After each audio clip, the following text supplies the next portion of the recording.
Good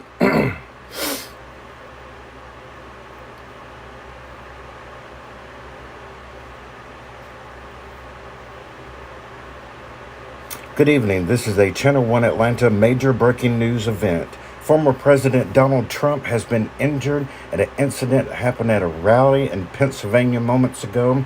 We understand that the former president was whisked off stage after apparently some sort of loud noises happened. CNN reporting the possibility of fireworks, and then there was some smoke in the area, but the source of the loud noise has not been confirmed. Let's go to CNN now for the very latest on this major breaking news event.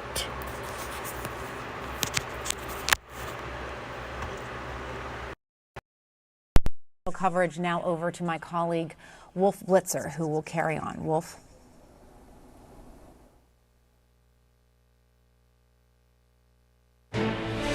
This is CNN Breaking News. Major breaking news we're following right now. I'm Wolf Blitzer in Washington. If you're just joining us, the former president of the United States, Donald Trump, just moments ago was evacuated from a rally in Butler, Pennsylvania, just north of Pittsburgh. The former president was several minutes into his remarks when loud noises were heard.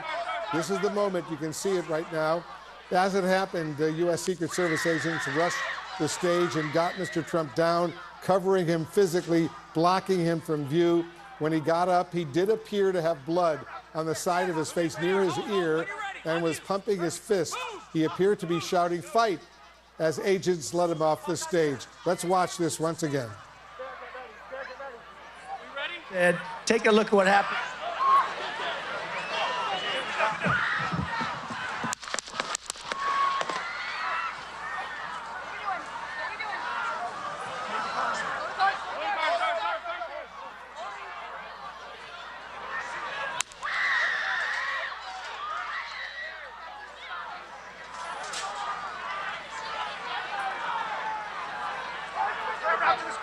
Move to spare. Hold.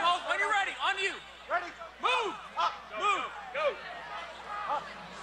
Hawkeye's here. Hawkeye's here. Move it to spare. Spare, get ready. Spare, get ready. We ready? Down. Shooters down. Are we good? Shooters down. Are we good to move? We're clear. Let's move. Clear. Very, very scary. Look at that. You can see him raising his right hand towards his ear. It looks like something was going on over there. Our Elena Treen is on the scene for us right now. I want to bring her in. Give our viewers a sense of what you saw and what you heard, Elena. Well, Wolf, and I apologize, Secret Service has just come up behind us to say that they're trying to remove us because this is now an active crime scene. But look, when I was standing here on the stage, I was watching, Donald Trump was just a few minutes into his speech. To the right, where I'm pointing behind me, to the right of the stage, we could heard a very loud bangs from, we're not really sure far, but from far away. I did not know what it was when it happened. Donald Trump immediately dropped to the ground. You could hear the screams, you could hear the chaos. I ended up going underneath the riser, so I didn't get to see everything as it was playing out. And I apologize, Wolf, we are having Secret Service now trying to escort us out. So I'm going to change gears and just give you a sense of what they've done in here. They've immediately cleared people out around the stage. They have put caution tape. They are telling us that this is now an active crime scene. They're making us move. Donald Trump immediately was escorted off the stage, as I said, as soon as they figured out what was going on, and got into his motorcade, and then they've taken him to another location. I'm texting many of Donald Trump's most senior advisors trying to figure out what his condition is like, where he is going. I've not been able to hear back from them. Some of his advisors are on the ground in Milwaukee. Those of them have said that they're trying to get answers as well. So I'll bring you more when we can. We have to move now, unfortunately, Wolf. We're being pushed out by Secret Service. You got to listen to the Secret Service right now. This is obviously a very, very delicate, very sensitive moment in American history right now. We're watching the former president of the United States, Donald Trump, at a rally in Butler, Pennsylvania. Just a little while ago, you could see he raised his right hand towards the side of his face, and then you could see some blood near his ear. We're watching all of this very, very closely indeed. Let's show that video one more time from the beginning so everyone can get a sense of what unfolded. Watch this. Take a look at what happened.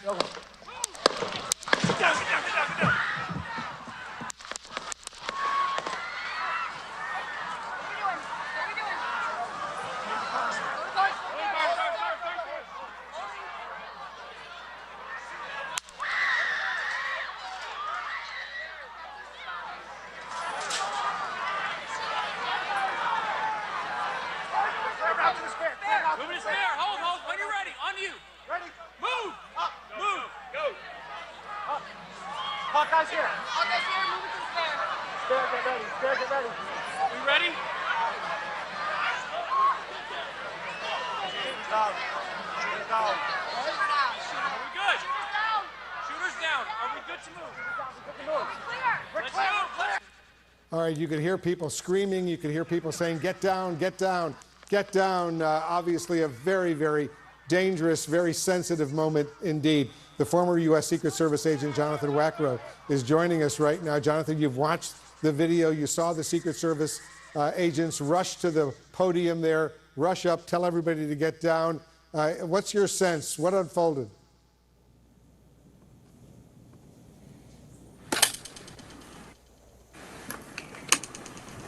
I'm not hearing Jonathan Wackrow. Let's see if we can get that connection up as quickly as possible. You see.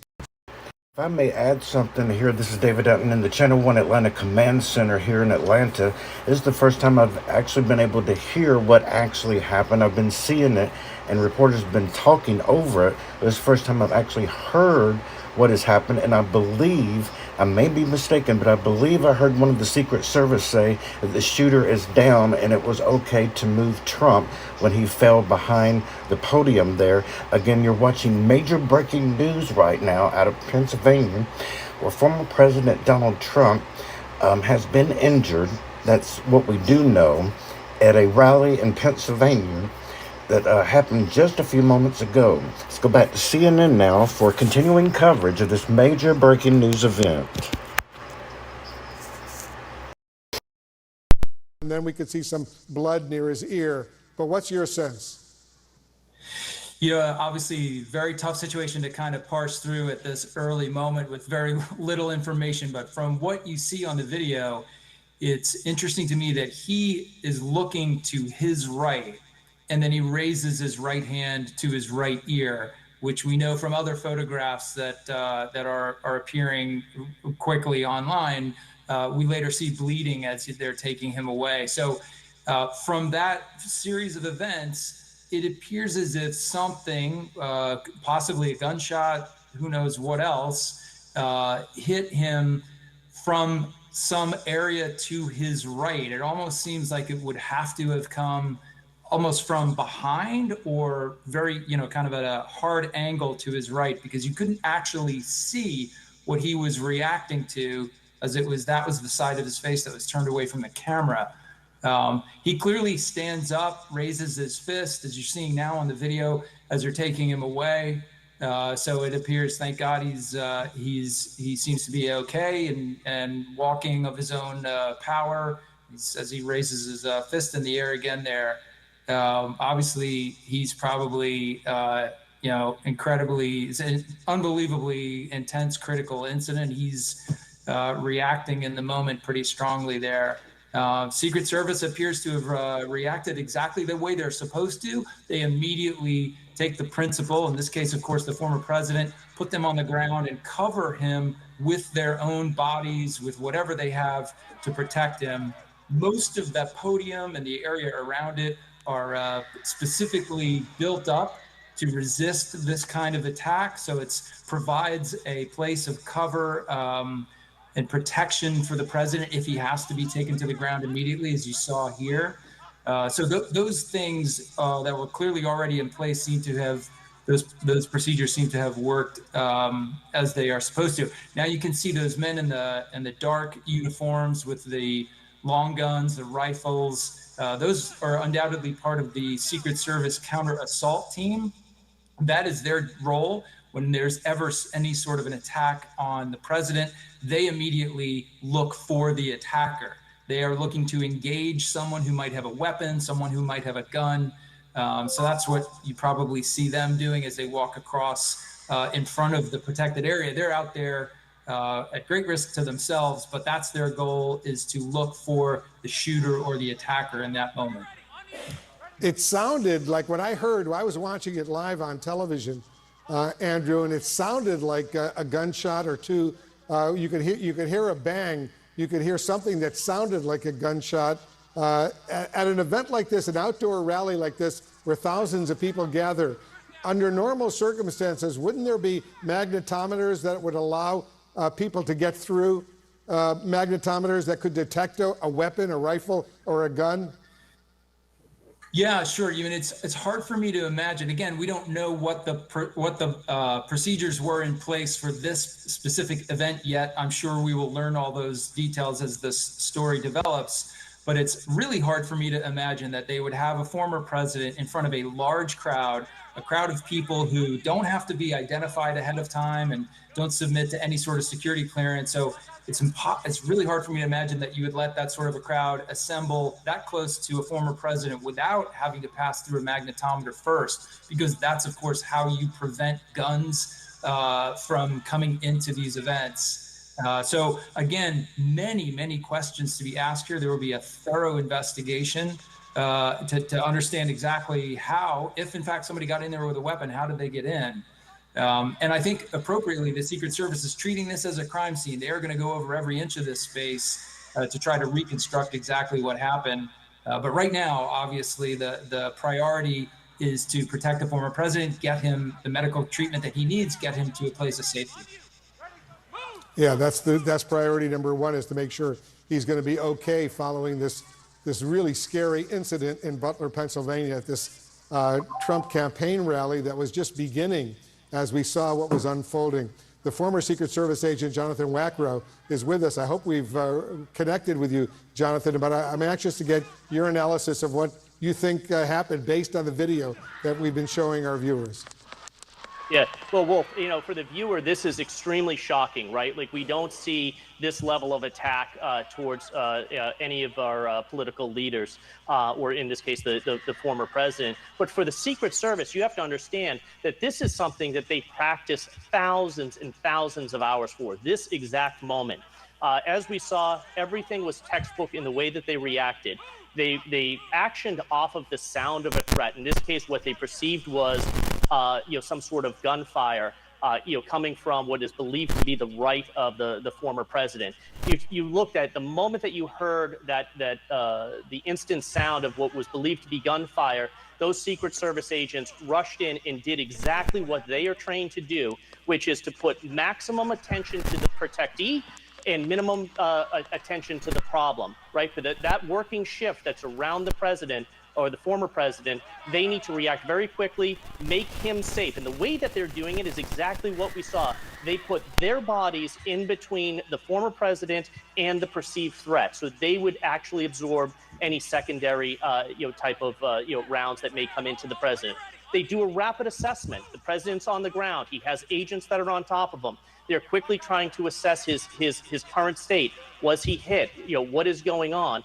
All the while, they are getting information from agents that are outside of that inner circle around what is going on. Where is the perceived threat coming from? What is the next course of action? We actually can hear some of the audio. They obviously got some indication that they can move the president, that it's safe to move the president, or the risk is minimized somehow. You heard them call out some of the audio, the commands out loud to each other, so they work in unison, removing that the protectee, in this case the former president, off the X, off of that attack location, into a safer location, which in this case was the armored vehicle. From there, the detail leader and other members of the Secret Service do another assessment of the president's health, making sure that there's no immediate concern. Again, was he shot, or is there any secondary wounds? Anything that they do not see visibly at that moment. They are going through that rapid assessment immediately while the motorcade is departing. And again, Wolf, I cannot stress this enough. All of the actions that you see by the Secret Service are coordinated. They think about this type of attack all the time. They know how to react. They have primary and secondary modes of transportation out of that site. There's calls being made around whether or not they need medical attention, or they're going to go to a safe house or back to an aircraft to depart the area. So all of what you're seeing is very dynamic, but this is what the Secret Service does the best, and we just saw that happen live on television. Jonathan, and we're showing our viewers once again the video, and you could, and if we get back, I want to just get back to the beginning when the former president is still speaking, and all of a sudden we hear some bangs. I want you to listen closely, Jonathan. Tell me if those were gunshots or potentially something else. Let me go back to the top of this video. We'll hear the former president speaking, and then we'll hear some noise, and then all of a sudden he raises his right hand to his ear, and it looks like he's been shot, but we don't know that for sure. I just want to point out that the Secret Service is now saying he's been removed. He's in a vehicle. He's going somewhere. He is safe. And that's good news that he is safe right now. But let's go back to the top of this. We'll hear the former president speaking, and then we'll hear some banging noise. And you tell me, Jonathan, if these are gunshots. No, that's a little bit old, that chart. That chart's a couple of months old. And if you want to really see something that said, take a look at what happened.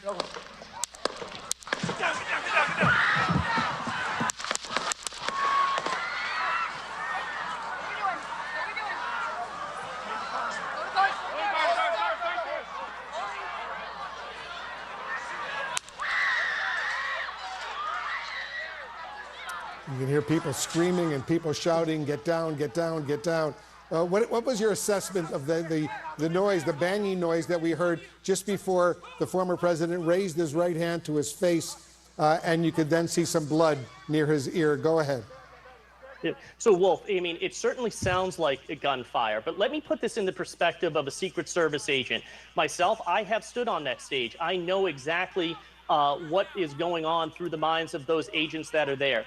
They don't have the time to make that 100% determination. Is this gunfire? Where is it coming from? What they know is that there's some sort of threat. They may not know exactly what it is, but they know that they need to react extremely quickly in fractions of a second count. You saw that the Secret Service agents came in, they pulled him down, and they dove on top of him. That is the right call, right? We don't know what that primary sound was. That could have been gunfire, but it could have also been something else. The moment that they perceive a threat to the life of the former president, they are going to react. And in this case, their reaction time and what they did could have potentially, saved the president's life. This is an extremely dynamic situation. It's unpredictable. That's why you always see Secret Service agents very close by, within arm's reach of the former president or the president or any type of protectee, to be able to have this fraction of a second reaction time. One other note, Wolf, I want to say is some of the members of this detail specifically, some of the people that were watching on the screen react, I trained with them. I worked with them on the president's detail. I know them extremely well. They are the most competent agents that the Secret Service has. They reacted perfectly. I trained with them. This is exactly what I trained with them on, these types of events, and they reacted near flawlessly. And they got him into that vehicle, and they're taking him away right now. The Secret Service saying that he is safe right now, and let's hope that his condition is good as well. We're watching this. This is historic. This is dramatic developments unfolding right now. A very quick question, Andrew. A huge crowd like that, won't these people who are going to be especially getting close to the former president of the United States, who is under constant Secret Service protection, won't they have to go through magnetometers first so that they could determine if there are any weapons being brought in? Yeah, Wolf, you would expect that would be required of anyone who would attend a rally of this size. Certainly anyone.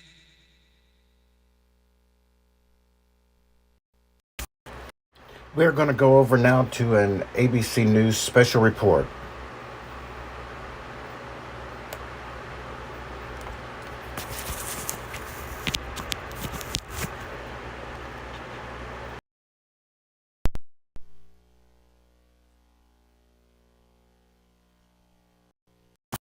Apparently that's not working at the moment, so let's go back to CNN as our coverage continues. If you're just joining us, we are monitoring a major breaking news event right now where former President Donald Trump has been injured in an incident at a rally in Pennsylvania. We understand, this is from ABC News, that the President Biden has been briefed on this situation that has happened. What had happened was, and you're seeing the pictures right now of just a few moments ago, where Trump was speaking at a rally there. All of a sudden, there appeared to be off to the side, to his right side, either gunshots or firecrackers, one or the other. Secret Service rushed in, put him down to the ground, and After a few moments of assessment, he got back up. The former president was bleeding from his right ear. He was whisked off stage, put into a limousine, and he is now out of the area. Secret Service now reporting former President Trump is now safe at the moment. We don't know his immediate condition as far as what happened to his ear, the reason it was bleeding. But again, the White House has received an initial briefing on the incident that has happened at the Trump rally. Again, former President Trump has been injured at a rally in Pennsylvania. Let's go immediately back to CNN for continuing coverage of this major breaking news event.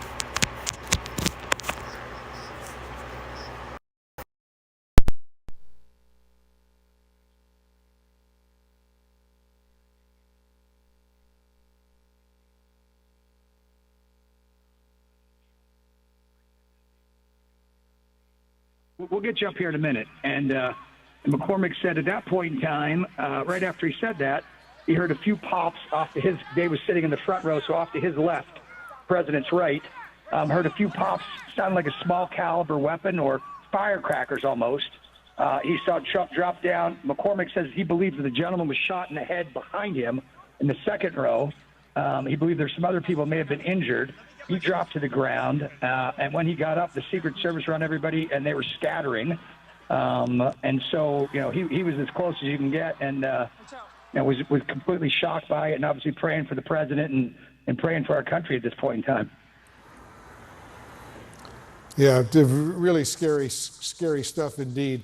Watching all of this live on television, and there you see the video of the former president being removed by Secret Service agents from the stage over there at Butler, Pennsylvania, and taken to a vehicle to be escorted someplace. We don't know where, but the Secret Service is saying the former president is safe, and that is good news. We're watching all of this very, very closely. Anything else you were told, David Urban, by this person who was there in the front row? Yeah, Wolf, nothing other than that from Dave, but I could tell you from having run, probably close to, 50 of those rallies myself in 16 and in 20, right, during the campaign in Pennsylvania, there are magnometers all over the place, right? So the notion that somehow somebody was able to get a firearm in there is beyond me, because there is as much security there as there is going into any event where the president or former president is. And so it'll be interesting to see what comes out of that. But again, everyone's praying for those others that may be injured, not just former President Trump. Yeah, this is really scary stuff indeed as we're watching all of this unfold, and we'll see what happens. The former president is fine, according to a spokesperson. He's being checked at a local nearby medical facility right now to make sure everything is good. But you could see he raised his right hand to his face as we heard what sounded like gunshots, but we don't know that for sure. Sounded like gunshots in the area, and then we saw some blood near his ear on the side of his face where he had raised his hand. So it's pretty scary stuff indeed. Jonathan Wackrow, anything else you want to add to what we're learning? Yeah, well, right now, I mean, this is, as you said, this is a crime scene. And the next phases of this crime scene management is that the Secret Service, which was the primary law enforcement entity in the coordination of the site security plan, they will maintain the site security and maintain items of evidentiary value, again, because this is a crime scene, until the FBI comes in to take over the investigation. So the Secret Service right now is acting as the interim federal presence until the criminal investigation process begins by the FBI. So the Secret Service, takes on multiple roles in these dynamic situations. As I said before, their primary role, the working shift around the former president, their job is maximum to the protectee, minimum to the problem. Again, get the protectee safe and away from this threat. Concurrently, other agents that are at the site, there's a plan in place to ensure the scene safety, first of all, of the public that has been invited, and then also to maintain items of evidentiary value, because it is a crime scene where the FBI will then take over. and they'll start processing the site and starting their investigation. Third point I want to make, Wolf, is the conversation around the magnetometers. A site like this, especially for not just a former president, but a current leading candidate for the Republican nomination for the presidency, they would absolutely have magnetometers and a whole security apparatus established to prevent firearms from coming into the site. But the challenge with some of these open air sites is you are still susceptible from long range threats from potentially a rifle. So I believe that we'll hear from the Secret Service shortly that any type of incident that happened was not within the security perimeter, but most likely occurred outside. This does seem like it was some sort of long-range incident that came from the right of the president. And we'll see more when the Secret Service starts briefing the public. And presumably they will be making a statement soon about what their assessment is right now. What happened, if there were, in fact, gunshots that hit the former president on the right side of his face near his ear right now. It's a very, very serious situation that we're watching unfold. And as I keep saying, history in the making right now. You don't often see this, but unfortunately you see it once in a while, and it's pretty scary every time you do. I want to bring in our senior medical correspondent and trauma neurosurgeon, Dr. Sanjay Gupta, who's with us right now. Sanjay, what's your analysis? We all saw the former president speaking. All of a sudden, we heard some noises. Sounded to me like gunshots, but we haven't confirmed that. We haven't heard from the FBI or the Secret Service confirming that. But you could see him raise his right hand towards his face. Then you can see some blood, and then he goes down. Secret Service agents rush the stage over there and bring him over to a vehicle very, very carefully. But you heard from the crowd a lot of screaming, a lot of shouting, get down, get down, get down. What's your assessment, Sanjay? Well, I'm seeing this, obviously the same thing everyone is. There was obviously an indication that he recognized something had happened, felt pain. Whatever that was, we don't know, then goes down. He looks like he does that of his own volition as opposed to sort of collapsing. These are all sort of important clues. And then, obviously, once we see him finally raised back up, you see the blood all over the right side of his face. You also see him sort of pumping his fist into the air, walking on his own. It looks like they're covering him up, but he is walking on his own when they get him out of there. A couple things. There's a lot that's unknown. And so from a medical standpoint, that sort of broadens probably the workup. You got to, we see what we see, but was there something else that happened as well that we really didn't see and that he himself may not even be aware of? If we don't know, again, these are gunshots, but if there were, this sounds like there were several. Where else could there be any other injuries? Could there be an injury when he actually went to the ground as well? Well, separate from whatever caused the problem in the first place. But the point being, Wolf, that from a trauma standpoint, that sort of just entails a very full workup. Let's make sure nothing is missed here. We all see what we see, but what about what we don't see or what we don't recognize or what the former president himself may not recognize in the moment in terms of possible injuries? It's not to say that there are any, but one of the things that has to happen is a very complete workup. I'll give you an example. Even let's say there was a grazing of the bullet. Was that just soft tissue? Was there a skull fracture? Anything like that?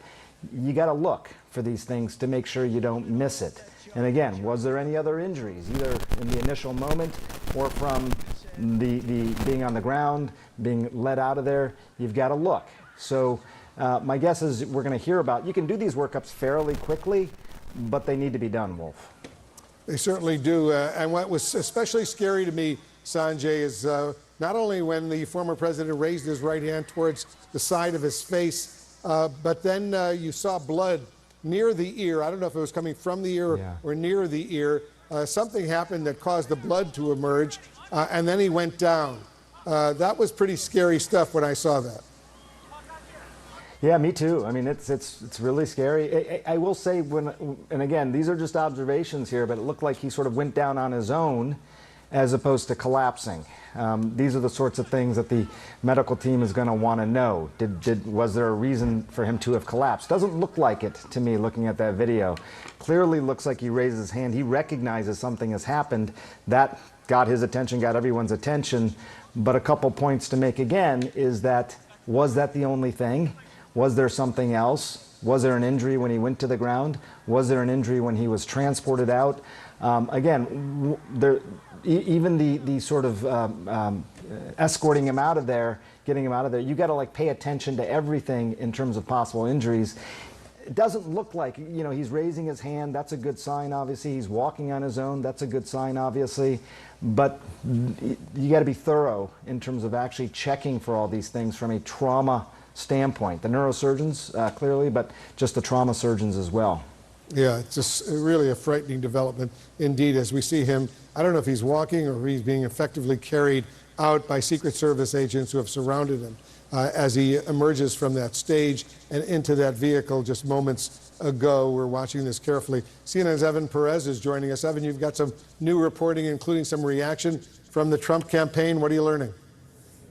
Well, Wolf, right now, what we're hearing from some of the law enforcement officials is, you know, they're still trying to assess what exactly happened. They obviously know that there was an incident. They know that the former president is being treated for any possible injuries. But, you know, from what you can see on the video, you know, not only, you know, he has, it appears that he's been injured, but also that, you know, if there was a round that was fired, who may have, where did that go? That's going to be part of a longer-term investigation. We have a statement from the Secret Service, which right now, this is the only thing they're saying.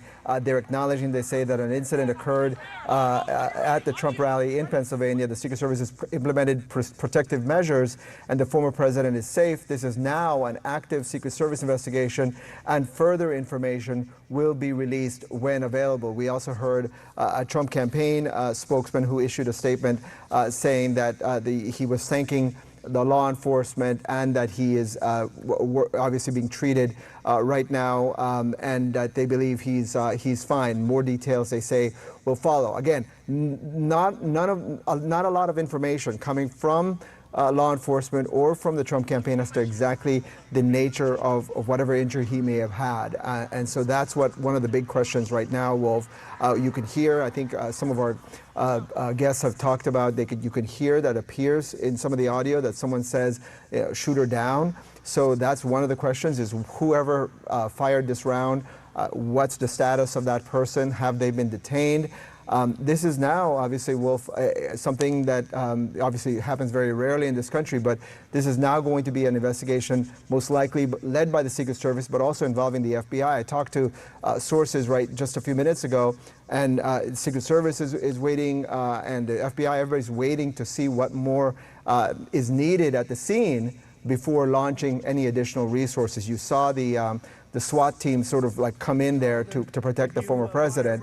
That's the first, obviously, part of this. And now begins the investigation to find out who did this and whether they can face, obviously they're going to be facing charges for trying to take a shot against the former president.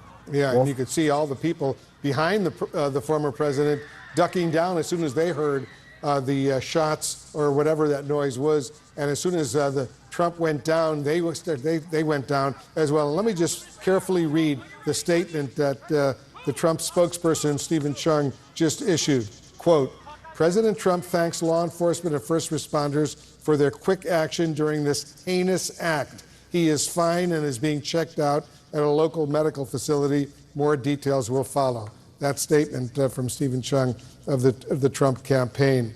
We're getting more statements coming in right now. The House Speaker, Mike Johnson, just posted on X that he is, quote, praying for President Trump, moments after the former president was taken off stage after he was clearly injured in an incident at this campaign rally in Butler, Pennsylvania. The House GOP conference chair, Elise Stefanik, also posted in that same X platform, please pray for President Trump, his family, and all of the patriots at today's rally in Pennsylvania. So statements, reaction coming in very, very quickly. And I'll read one more time the Secret Service official statement that just came in from the Chief of Communications of the U.S. Secret Service. An incident occurred the evening of July 13th at a Trump rally in Pennsylvania. The Secret Service has implemented protective measures, and the former president is safe. This is now an active Secret Service investigation, and further information will be released when available. That statement from the Chief of Communications for the U.S. Secret Service. I want to bring in our Chief Law Enforcement and Intelligence Analyst, John Miller, who's with us right now, watching all of this unfold. What's your analysis, John? Well, Wolf, what you see, and we've seen it several times on our air, is you hear that pop happen, you see the president reach for his ear, you see him put himself down, service on top of him. But as you listen to that audio very carefully, what you'll hear is what appears to be Secret Service agents after a second volley of sounds that go pop, pop, pop, pop, pop, say, shooter down, shooter is down. We are working to confirm that with the Secret Service, but that's what the audio at the scene tells us. And we do hear that there is a person in custody. After that, what you see is everything happened as Jonathan Wackrow described it. First, the counter-assault team, when you can hear them saying, Hawkeye is here, spreads out and adds that protective field with the long guns. You see them decide that that is the moment, now that they've got that coverage, to move the former president towards the vehicles. There is an ambulance that is there, but instead they put him in the armored vehicle, which is a decision because he's conscious, he's alert, breathing, moving, and they'd rather have the protection of that armored vehicle. And then you see them move him out towards medical care. What you then see is the clearing of that area. And Wolf, as Jonathan also described, that's a crime scene now. Wherever they encountered the shooter, if in fact that's what happened, that is a key part of it. Whatever shell casings or other evidence or a weapon may recover, that's a part of it. What you see when you look at the aerial view of this area is a wide open fairground with a racetrack around it and very low slung buildings. There isn't high ground for a sniper. So it suggests that someone was probably not inside the perimeter, possibly shooting from outside that perimeter, possibly with a long gun to make this happen, because people who come into that inner perimeter, the actual rally, would have been magged and checked for weapons. We would assume they would have been magged and checked for weapons, and let's hope that they were, but this is clearly very, very disturbing. John, stay with us. I want to play for viewers who may just be tuning in right now the video of what exactly happened. We'll start with the former president speaking, and then all of a sudden we hear some bangs, which we believe were gunshots, and then he raises his right hand to the... We see some blood. But let me play that video from the top, John, and then we'll discuss a little bit more. Watch this. Oh, that's a little bit old, that chart. That chart's a couple of months old, and if you want to really see...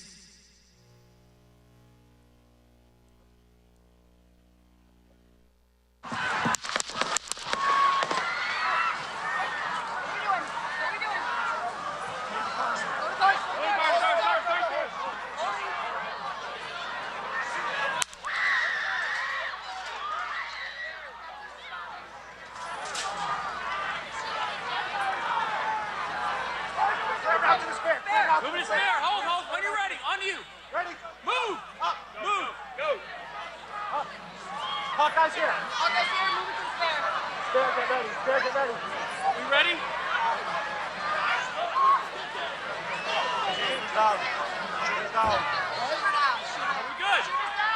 Shooters down. Are we good to move? Shooters down. We're good to move. We're clear. Let's move. Let's move. We're clear.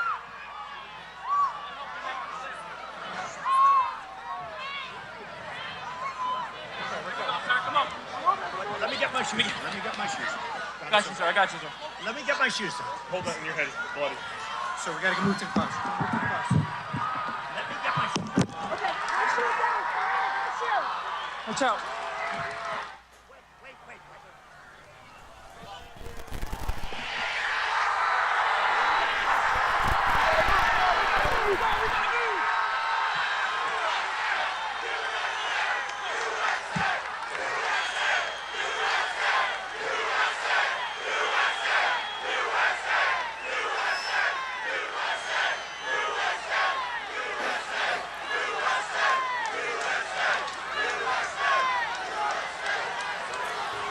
John Miller, you can see the Secret Service agents as they escorted Trump down those stairs, completely surrounding him in case there was someone still outside the area over there with a weapon, potentially could fire some more bullets if in fact that is exactly what happened in the course of this very, very scary, dangerous situation that unfolded a little while ago in Butler, Pennsylvania, a few miles north of Pittsburgh, at this campaign rally that we've been watching very closely. But as you look at it very closely, John, give us your analysis.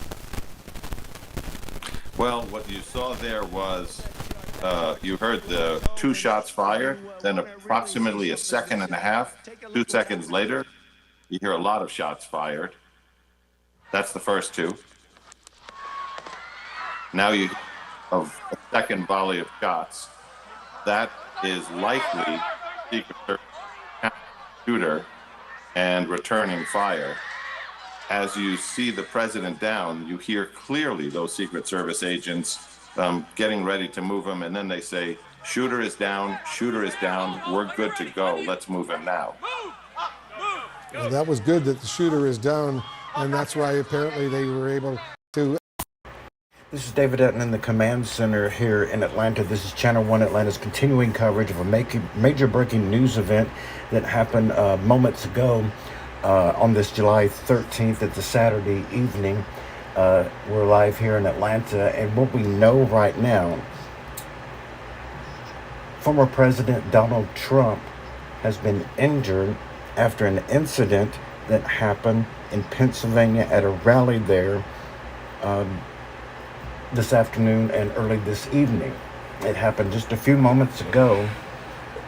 And what had happened was Trump was speaking there. He was into his rally, and apparently gunshots rung out to his right. And as soon as that happened, Trump grabbed his ear and ducked for cover on the back side of the stage there. Secret Service, of course, rushed in, and they said that moments later, they said that the shooter is down. We understand that there is now a person in custody. So apparently there has been a shooting and a possible, we want to underline that word possible, assassination attempt against former President Trump today in Pennsylvania. We want to stress right now that as far as we know at this particular moment, and this is according to the Secret Service, that former President Trump is safe. He was whisked away in a limousine and is now at a hospital there in Pennsylvania. This happened in Butler, Pennsylvania just moments ago. And again, he was whisked away with blood on his face. We do hear in the audio, when this has been ran back over and over again already, the Secret Service saying that the shooter is down. We don't know if the shooter is deceased, but we do believe that he was shot by the Secret Service or some other agency, police agency there. What we do know is that that suspect is now in custody. We don't know if he's dead or alive at the moment. We do know that former President Trump is safe at the moment. He is at a local hospital there in Pennsylvania. We still don't know all the details because obviously this has just happened. So please stay with us as we continue to follow this, again, major breaking news event. We are seeing pictures of a bloody face and a bloody right ear of President Trump as he was whisked off the stage. And as one of the doctors there on CNN was saying a few moments ago, they believe, again, not confirmed, that Trump fell on the stage at his own will. It was not a collapse. So this is just me putting two together. It appears that maybe, this may be, mind you, that the former president may have been grazed by a bullet. But apparently there was a shooting, and the former president is fine, being checked at a medical facility at this time in Pennsylvania. He was whisked off stage and carried off very quickly by Secret Service. We're continuing to monitor this with the networks of ABC, NBC, CNN, and of course other reliable news sources. We're going to go back to CNN now as our live coverage continues of this major event.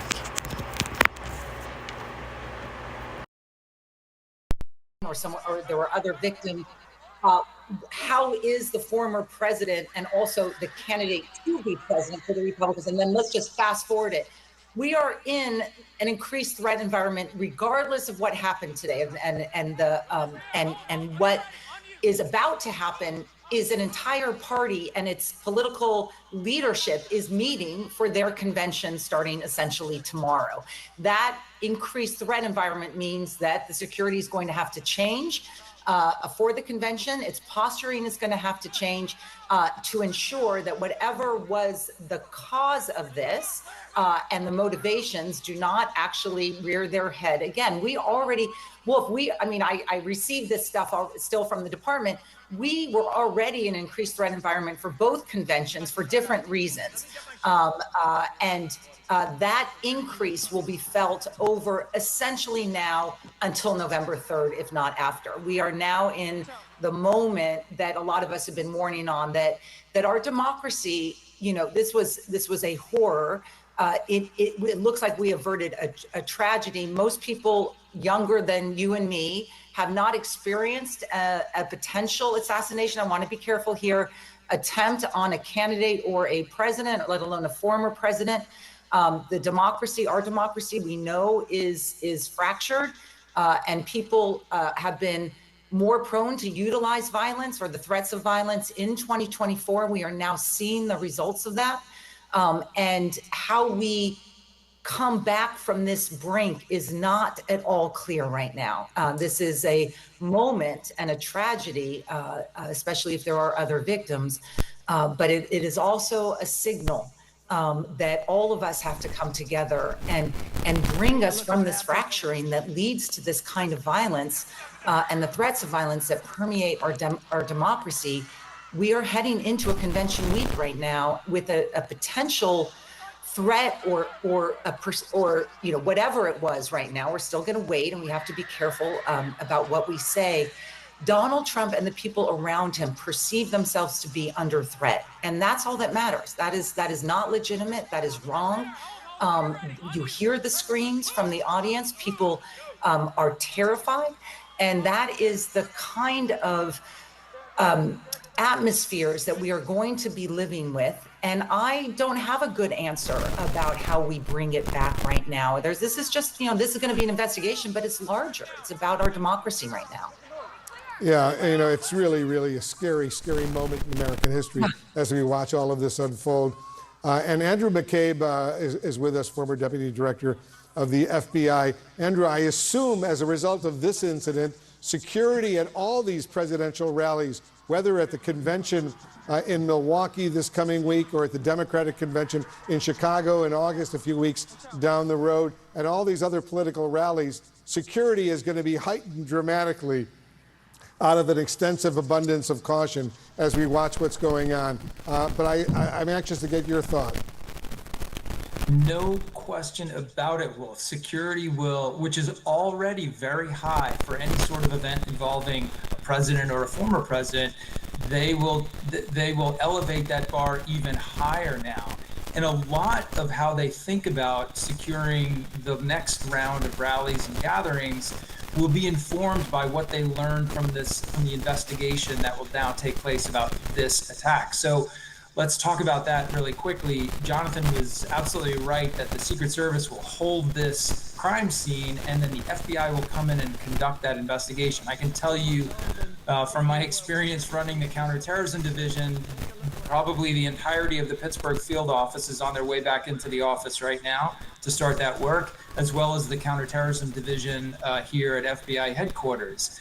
And they will start by coursing over that scene with incredible detail to retrieve every single piece of evidence they possibly can find, whether that's fragments of projectiles or blood spatter. They'll look for things that people may have left behind. They'll try to recreate that entire event forensically, which they will do with the assistance of the evidence response team from the Pittsburgh office, and then other assets they'll send in from the region. This will be investigated, I'm sure, as a potential act of terrorism anytime there is a act of violence directed at a political figure, and certainly, a former president is about as high on that list as you can get. That's going to be treated as an act of potential act of terrorism, act of domestic terrorism, as it should be.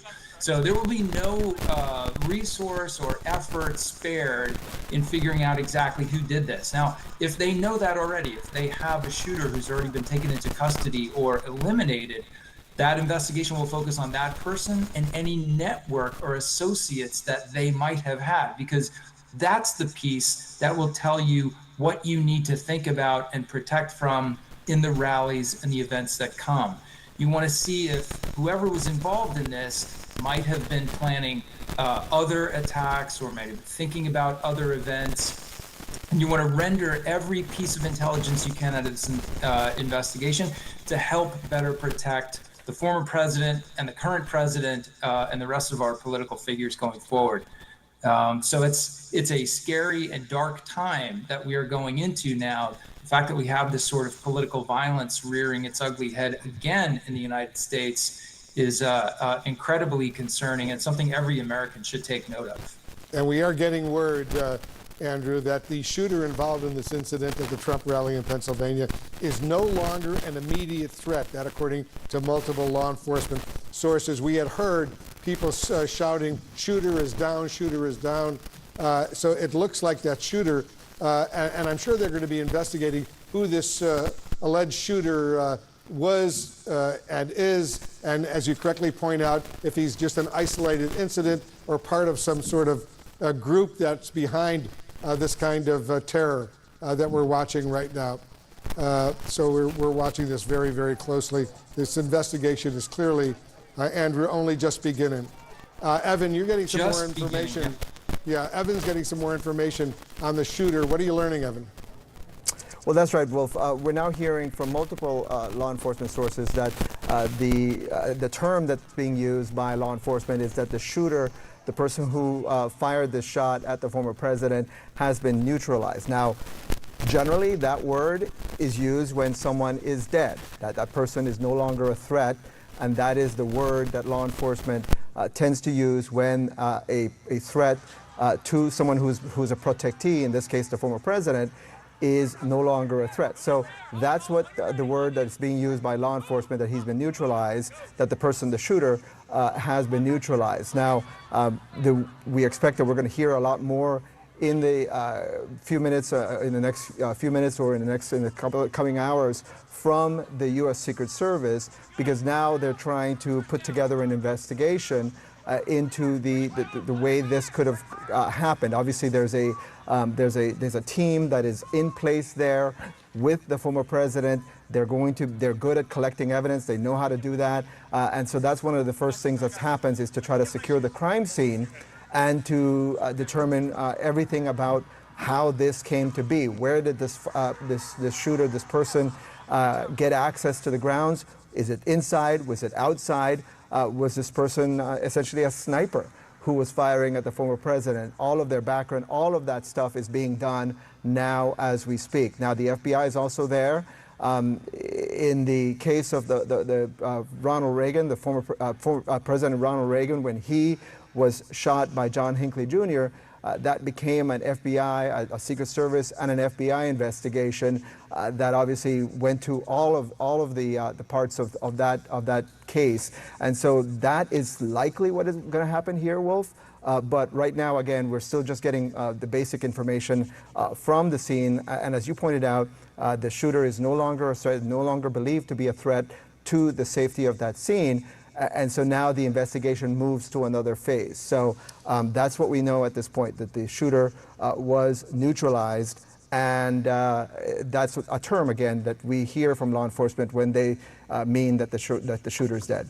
And I think it's significant, Evan, and correct me if I'm wrong, when law enforcement officials use the word shooter, that's a very, very specific word that means that someone was firing shots at the former president of the United States. that Right. it wasn't just some banging noises we heard. These were gunshots. When I was watching this live and I heard that noise, to me it sounded like a gunshot right away. But now that multiple law enforcement sources are calling this individual who fired these shots the shooter, I think that's significant in what we know, right? That's right, Wolf. Look, I mean, I think the word, there is a lot of caution by the Secret Service in releasing some of this information. We're probably going to hear from them very, very soon with a lot more information about exactly what happened with this incident. But yes, I mean, the idea is that there is some kind of shot that was fired at the former president or in that direction, and that he was injured by something. Now, again, it could be a gunshot. There's a lot of speculation online about what kind of, it could be a pellet of some kind. Again, those are things that we're going to find out more concretely, obviously, when the crime scene the crime scene is up and running, and the Secret Service is able to get a lot more information out about exactly the nature of this incident. But yes, what you're detecting is obviously that the law enforcement believes that someone fired a shot at the former president. Now, what kind of shot that is, again, is something that we have to hear more directly from law enforcement in the coming hours. All right, everybody stand by. I want to play the video one more time. Let's watch what unfolded, and it starts with the former President Donald Trump speaking to this crowd in Butler, Pennsylvania.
That's a significant development in and of itself, right there. The shooter, the suspected gunman, as they're calling him, and one attendee is dead in this incident. Go ahead, Jonathan Wackrow. Finish your thought. Well, I mean, so it talks about the gravity and the tragedy that just occurred, right? We have a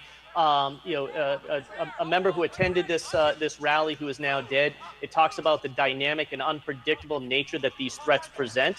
But again, law enforcement trains for this. And Wolf, what I was saying just before that information was we did hear the initial gunfire. Then there was a slight pause. And then you heard, rapid gunfire in response. So to me, just listening to that audio shows that there was a shooter, and then there was some response from law enforcement. And now we heard from Evan that the shooter was neutralized. We heard from the agents on the stage that the shooter was down. So that was a key moment for the agents part of the shift. To then be able to feel that it was a safe enough moment, or there was a lull in the gunfire that they could move the president from the stage to the to the limousine when safe and when the appropriate assets were surrounding the former president, to include that tactical team that we're seeing. We're seeing the agents just create that bubble around the president as they're moving him off stage. What you're seeing again is, if you look into the crowd, you're seeing special agents. Everyone has their weapons out. They are scanning for secondary threats. They're ensuring that that wasn't a distraction and that another threat was coming inbound. So you see a heightened sense of awareness, increased situational awareness by all members of law enforcement, even as the president is being moved off a stage. Again, really important and great work by all law enforcement, including the Secret Service. Yeah, and once again, the suspected gunman in this particular case is dead, and at least one rally attendee is dead as well. More information is coming in relatively quickly right now. You see, and Jonathan Wackrow, I just want to get your thought. When he clearly is hit on the side of his face, near his neck, near his ear, Trump falls down. I don't think the Secret Service was pushing him down at that point, although they did go down and then eventually lift him up and take him to a vehicle. But it looked like he just went down right away as he raised his right hand towards the side of his face. Listen, there could be, I don't know what type of instructions the detail leader had given to former president, when protection had started. Typically when there is a perceived threat, we tell the protectees to lower down. The safest place for them to be when there's a perceived threat is to go down.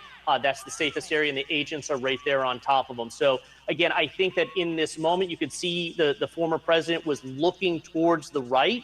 Again, the moment that he felt something potentially hit his ear, or that he felt that he was in danger, he did the right thing by going down. Now, again, we don't know what other injuries the former president may have sustained in this moment.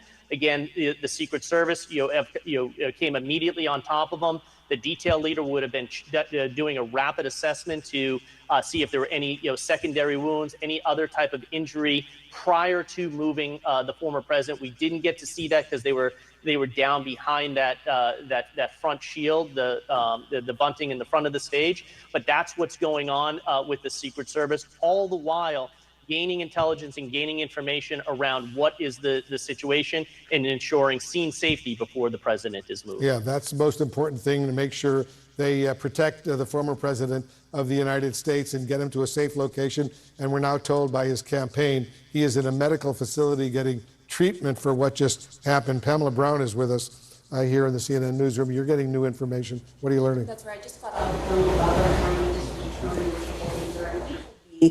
that he did confirm one spectator is dead, that this shooter is dead. A second spectator is in serious condition. Importantly, former President Trump is going to be okay. We know from the Trump campaign statement that he is going to be fine. The district attorney confirms that he is going to be okay. He was removed from the scene, as we know, from the U.S. Secret Service. Now, the district attorney did not know if the shooter died through a self-inflicted, wound or not. We also don't know more details about what kind of shooter this was. I think we need to be really careful until we find out more. I asked, did the shooter have a gun? Is that what you're saying? He said, I can't confirm that right now. I can't confirm anything about bullets or anything like that. So I think we need to be really careful till we get the actual confirmation of what kind of shooter this was. But the Butler District Attorney, Richard Goldinger, is confirming that one spectator is dead, a second spectator is in serious condition, and the shooter is dead. I asked him, how did this person, this shooter, that he did not have details about, by the way, get through security and have access to cause an injury to the former president there? And he said to me, look, that's the $1 million question right now. That is what we're all trying to figure out. And we know the U.S. Secret Service right now is leading this investigation. And that's a big question, because as we've heard, we just heard earlier from Wackrow, Jonathan Wackrow, Wolf, the security is so tight at these campaign events. You have a former president there. Security is as tight as it gets. And how this happened is just a major question. Yeah, they got to learn from this incident, because these campaigns are only just beginning, and the current president of the United States is about to go to a whole bunch of rallies as well. And there's got to be heightened security at all these events. There's a Republican convention in Milwaukee this week, then a Democratic convention in Chicago a few weeks later in August. Already they had been planning, even before this incident, major security concerns. Various Department of Homeland Security officials, FBI officials, local law enforcement, U.S. military, and others have been engaged in worrying about what potentially could happen at these two conventions. And now, as a result of this, I'm sure security is going to be expanded even more so. Yeah, no, absolutely. I mean, you can imagine security was already going to be tight at the Republican National Convention, the Democratic one.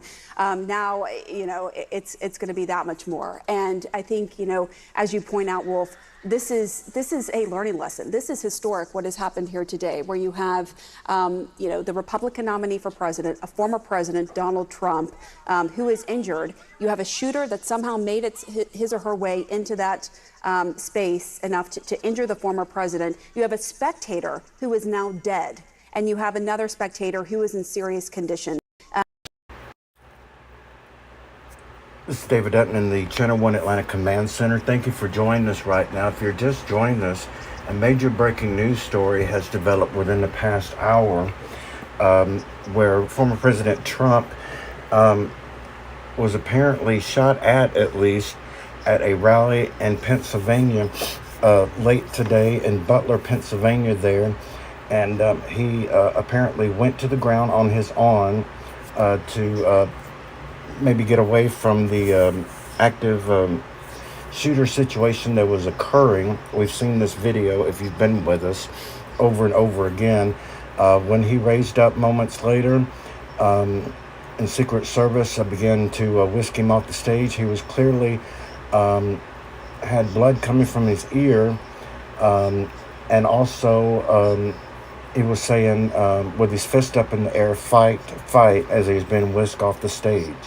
That tells me if he was actually shot in the head, obviously you wouldn't be able to get up from that immediately, at least. And so the Secret Service and members of the Trump staff are reporting that the president is in the hospital, but he is fine at this time. So since there was an active shooter situation, and Trump, I'm believing that Trump may have been grazed by a bullet. Again, that's not been confirmed.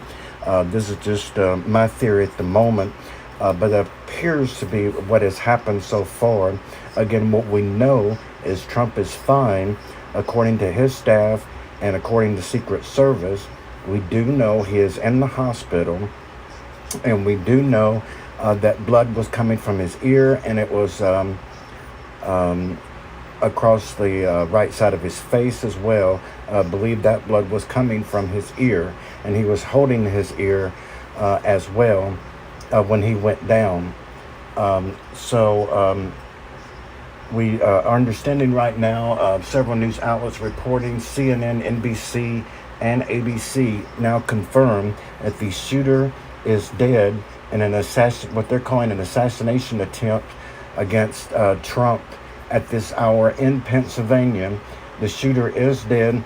We also understand that a rally attendee is also dead. So 2 people are dead in this rally now in Butler, Pennsylvania.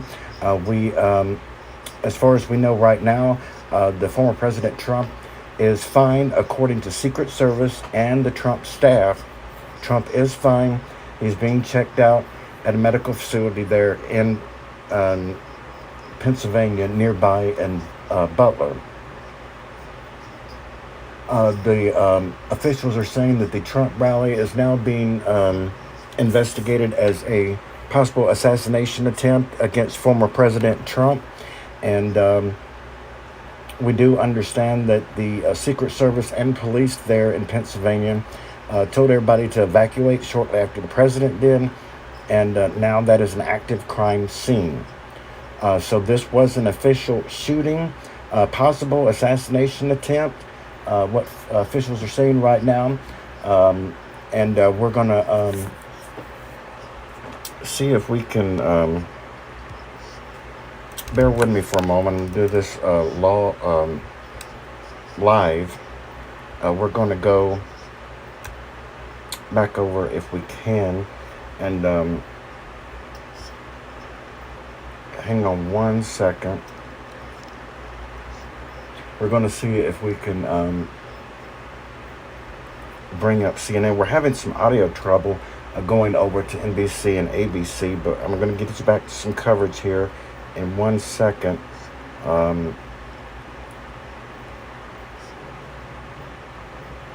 If we can find it. If not, we'll go back to CNN.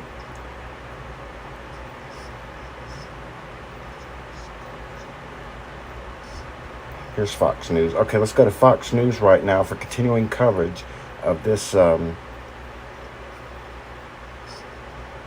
if we can. Let's, again, this is live and raw. This is continuing coverage on Channel 1 Atlanta of a major breaking news event. And that's not working. So let's go back to CNN right now. Again, one spectator is dead. Another person has now been confirmed to be injured, and the shooter is dead in this possible assassination attempt against President Trump in Pennsylvania this afternoon. So let's go back over to CNN right now as our coverage continues live.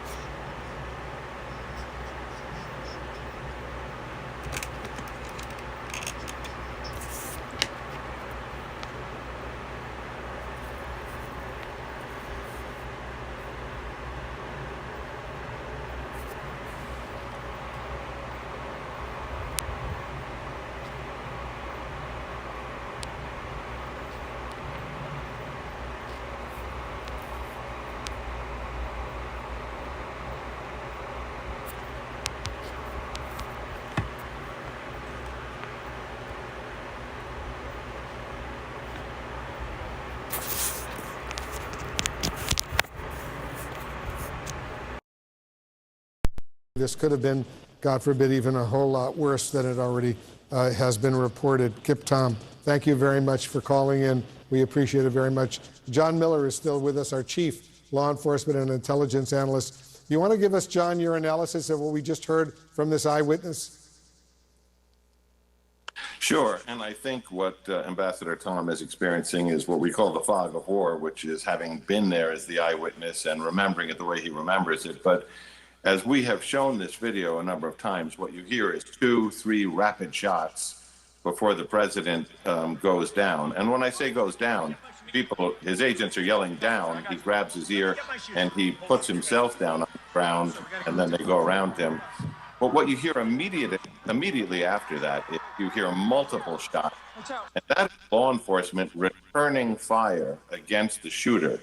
Now, the question that keeps coming up, and we can get enlightenment on this from Jonathan Wackrow, is how does a shooter get into a rally or close enough to shoot a presidential candidate?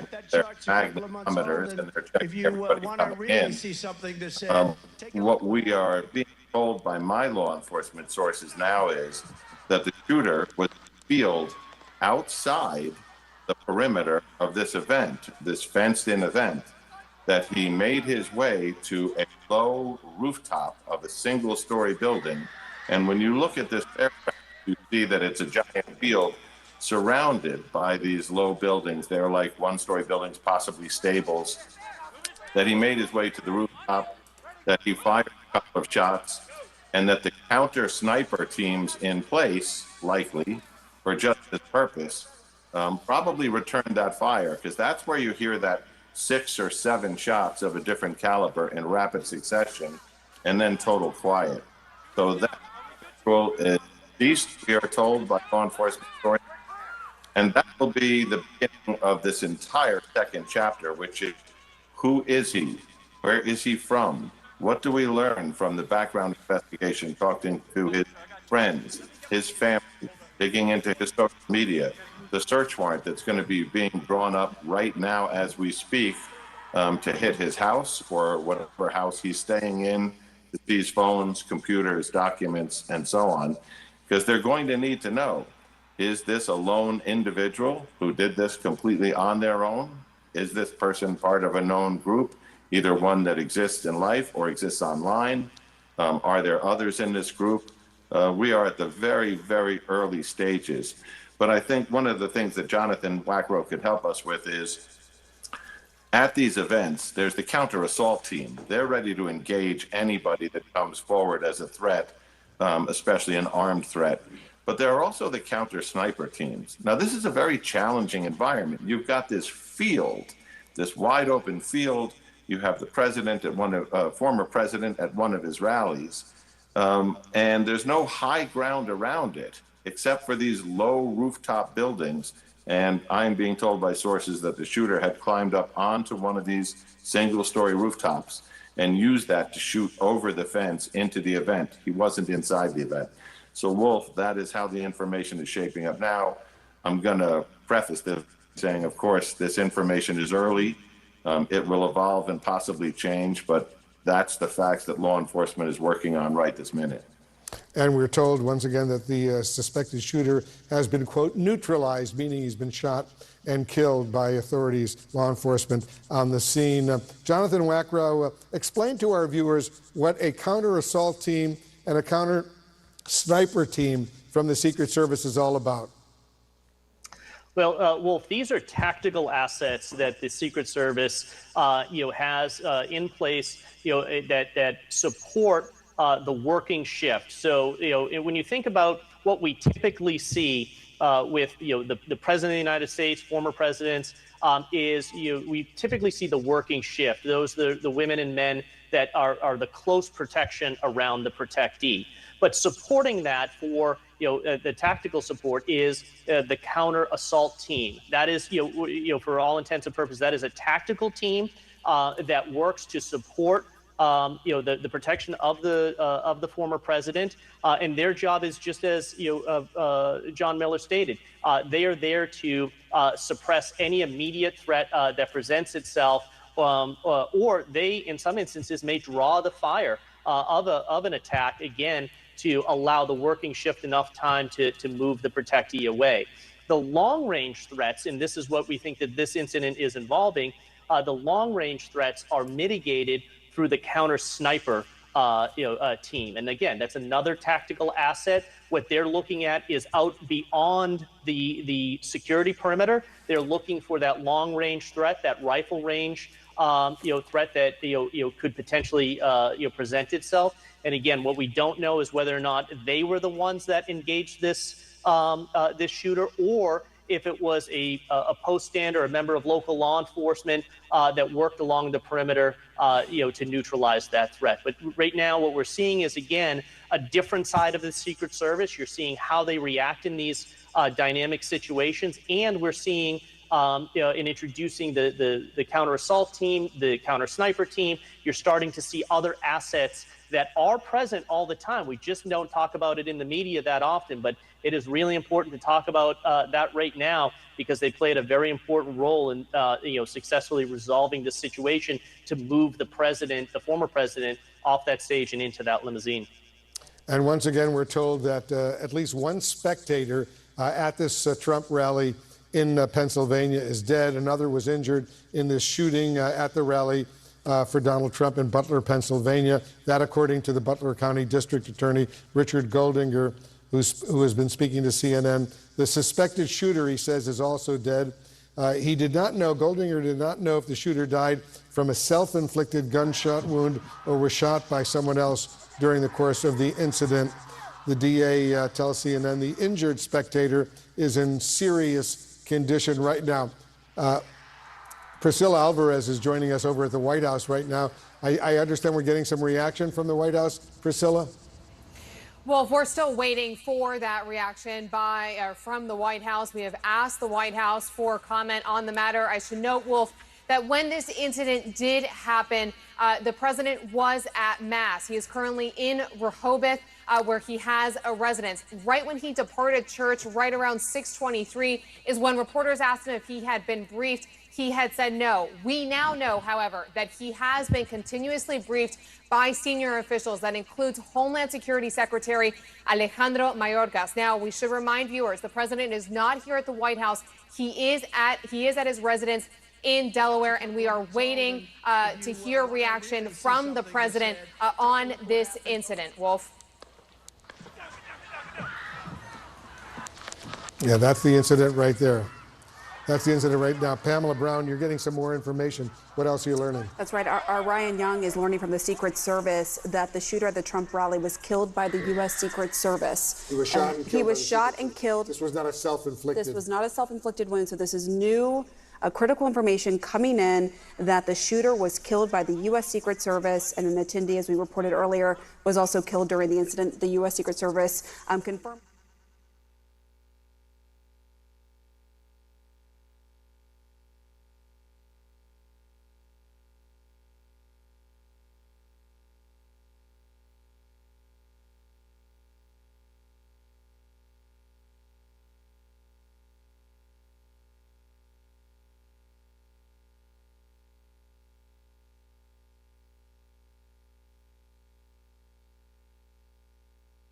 That. And this is really interesting, Wolf, because we heard from John Miller earlier saying that he is learning from his sources that the shooter was actually on outside the perimeter, but on a low roof, and was able to obviously, gain access to former President Trump and this other attendee, and another that was killed and another one that was injured, and harmed them and killed too. And so we're now learning that the U.S. Secret Service was able to locate that shooter, kill the shooter. And the threat. Now, what is interesting here is normally what you will hear is that there was an all clear, that they ruled out that there are any other gunmen or accomplices. That has not happened yet. I will say, well, typically in these situations, it is a lone gunman, but that does not mean that is always the case. And so that is also something that I'm looking out for. Is there an all clear now that we know the Secret Service has killed this shooter?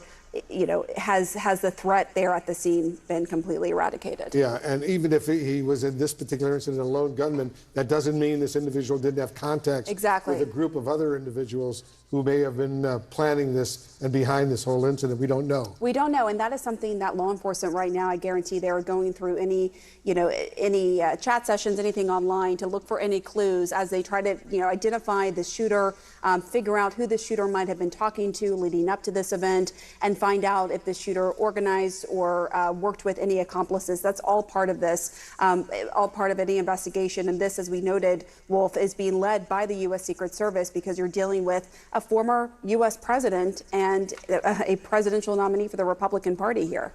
Yeah, the Secret Service is responsible for protecting not only sitting presidents, but former presidents and major Republican and Democratic presidential candidates as well. That's the Secret Service job. So we're watching all of this very, very serious. I think Dr. Sanjay Gupta is still with us.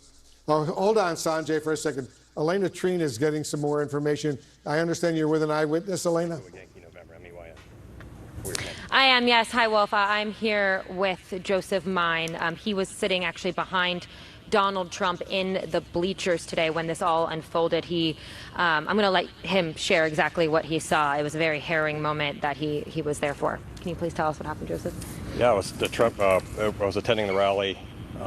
It seemed initially like firecrackers went off. It was very confusing initially because I knew it was gunfire, but I couldn't quite tell where it was coming from. It sounded like it was coming from behind the bleachers. And the man in the bleachers, kind of to the right of me in the bleachers, took a gunshot wound to the head. Was killed. And another woman, I don't know exactly where she was in the bleachers. I think she was either behind me or to the right of me. She got around she got hit in the forearm and hand, it looked like. But if she was wounded, she wasn't killed. Can I ask you how you're feeling? Obviously, you just witnessed something terrible happen. A lot of chaos was in the room. How exactly are you feeling right now, Joseph? It's something you don't expect. It's a bolt out of the blue, so it's very shocking. It's just, I think a lot of people in the crowd just thought it was fireworks going off. I knew immediately it was gunshots. I knew they were close. And then when I saw someone get hit and go down, that's when I knew it was probably serious. It was a lot of confusion. It's just massive confusion, throughout the event. I saw Donald Trump get hit. It looked like he was either, I was running my camera at the time, but it looked like he was just turning his head to the side, and it looked like he got grazed in the right ear with a bullet. I kind of saw that go on, and then I looked down, I saw that the man, had died in the bleachers. It was just complete pandemonium. There was a bit of a delay, there was a lot of confusion, but immediately, it seemed like more gunfire erupted. I couldn't figure out where that was coming from, and then, there was a state policeman there. I believe a SWAT team, showed up relatively quickly. They jumped the side. There was a fence, it was next to the bleachers. They jumped the bleachers and started clearing the bleachers. And then I helped carry the body of the man down out of the bleachers, and they took him to a tent behind the bleachers. We put a towel over his head, but he's deceased. You were telling me before when we were chatting briefly that you never had a chance to make it to a Trump rally, that this was your first time. Yes. Would you feel safe coming back to another Trump rally? Yeah, it's a very random event that happens. I feel safe generally where I go in the country. I think the problem is we have everyone seems very angry, and it makes you kind of, I'll go to a Trump rally again, but I'll think twice. You definitely want to have your head on the swivel. It just seems like there's a lot of angry people out there, and I'm not shocked that this happened. I'm shocked that I was sitting there and it happened next to me. Obviously, you never anticipate that to happen, but it's just horrible. We shouldn't be at a level of political discourse in this country where this is going on. It feels like it's 1960 again. It's horrible.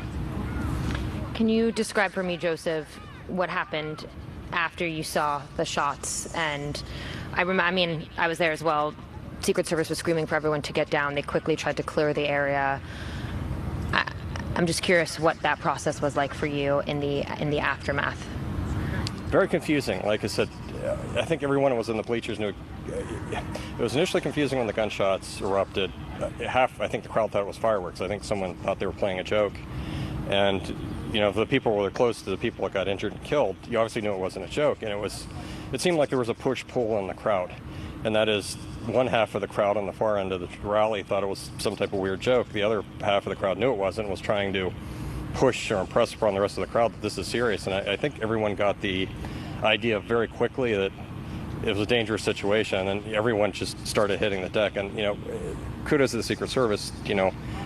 Again, when you're in these situations, a second feels like it's an hour, but it seemed like authorities were there very quickly.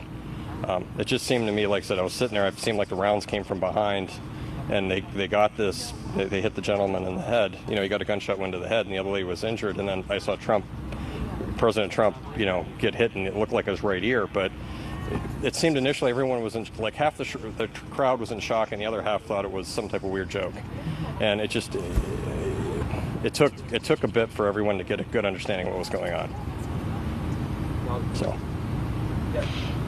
You mentioned that you had spoken with the person who ended up falling, I believe you said, or he was with his whole family? No, his family watched it happen.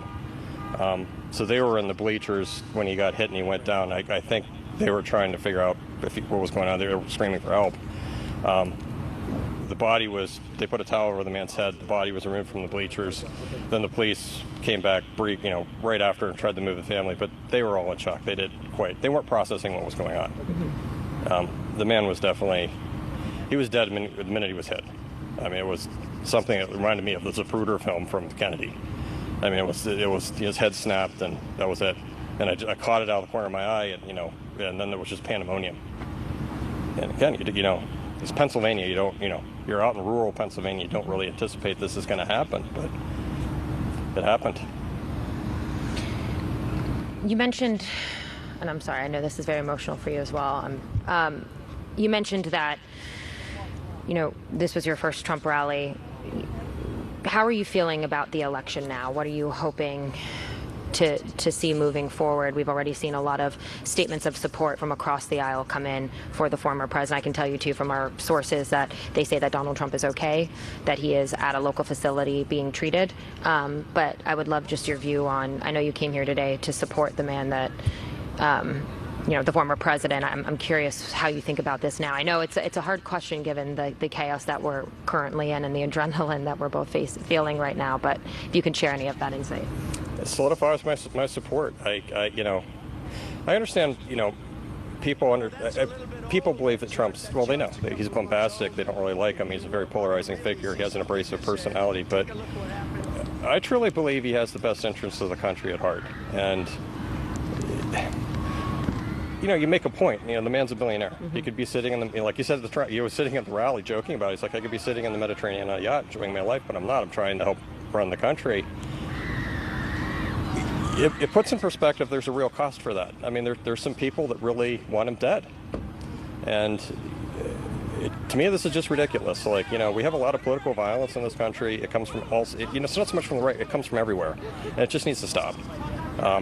Yeah, JFK, at RFK, you've had Martin Luther King. Now you're going to, you know, attempt the life of Reagan, and now you have an attempted, you know, assassination of Trump. It's just ridiculous. And it just, you know, I don't think it's a gun problem. I don't think it's a violence problem. I think there's a lot of angry people that just have too much interest in politics, and it's a zero-sum game to them. You know, politics shouldn't be a zero-sum game where someone wins everything and someone loses everything. And I think this is a result of that. People came today, you know, were very happy. They're here to support Trump. But you can when you talk to people in the crowd, there's a tenseness. They don't want to, you know, they don't want to talk to family members about politics because it just gets too angry. So I don't know what to tell you, but this needs to stop. Thank you so much, Joseph.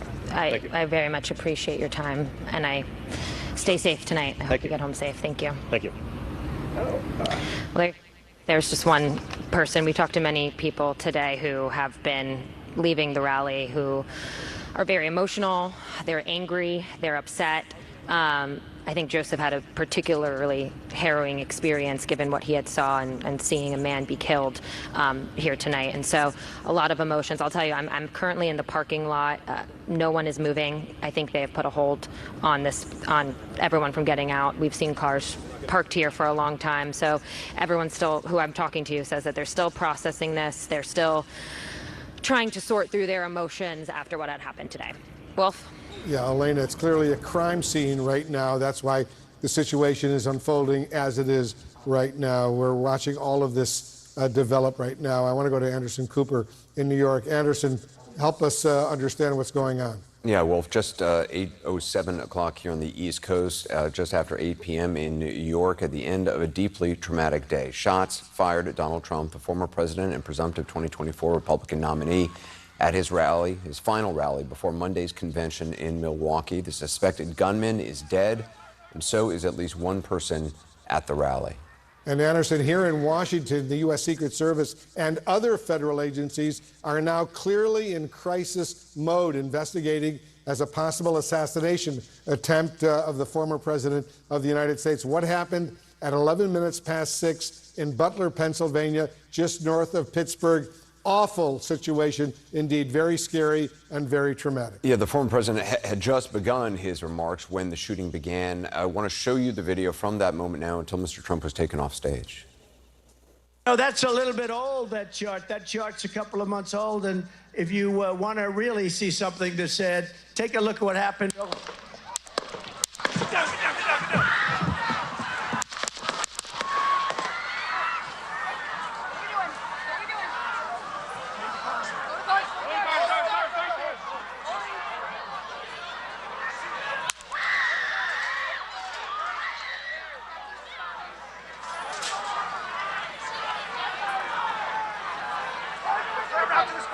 Move to the spare. Hold. When you're ready. On you. Ready. Hawkeye's here. Hawkeye's here. Move it to the stair. Stair, get ready. Stair, get ready. Are you ready? Shooter's down. Shooter's down. Are we good? Shooter's down. Shooter's down. Are we good to move? Shooter's down. We're good to move. We're clear. We're clear. Let's move. We're clear.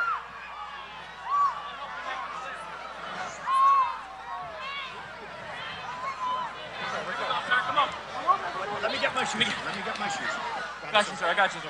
Let me get my shoes, sir. Hold that in your head. It's bloody. So we gotta move to the bus. Move to the bus. Let me get my shoes. Okay. Watch out. Wait.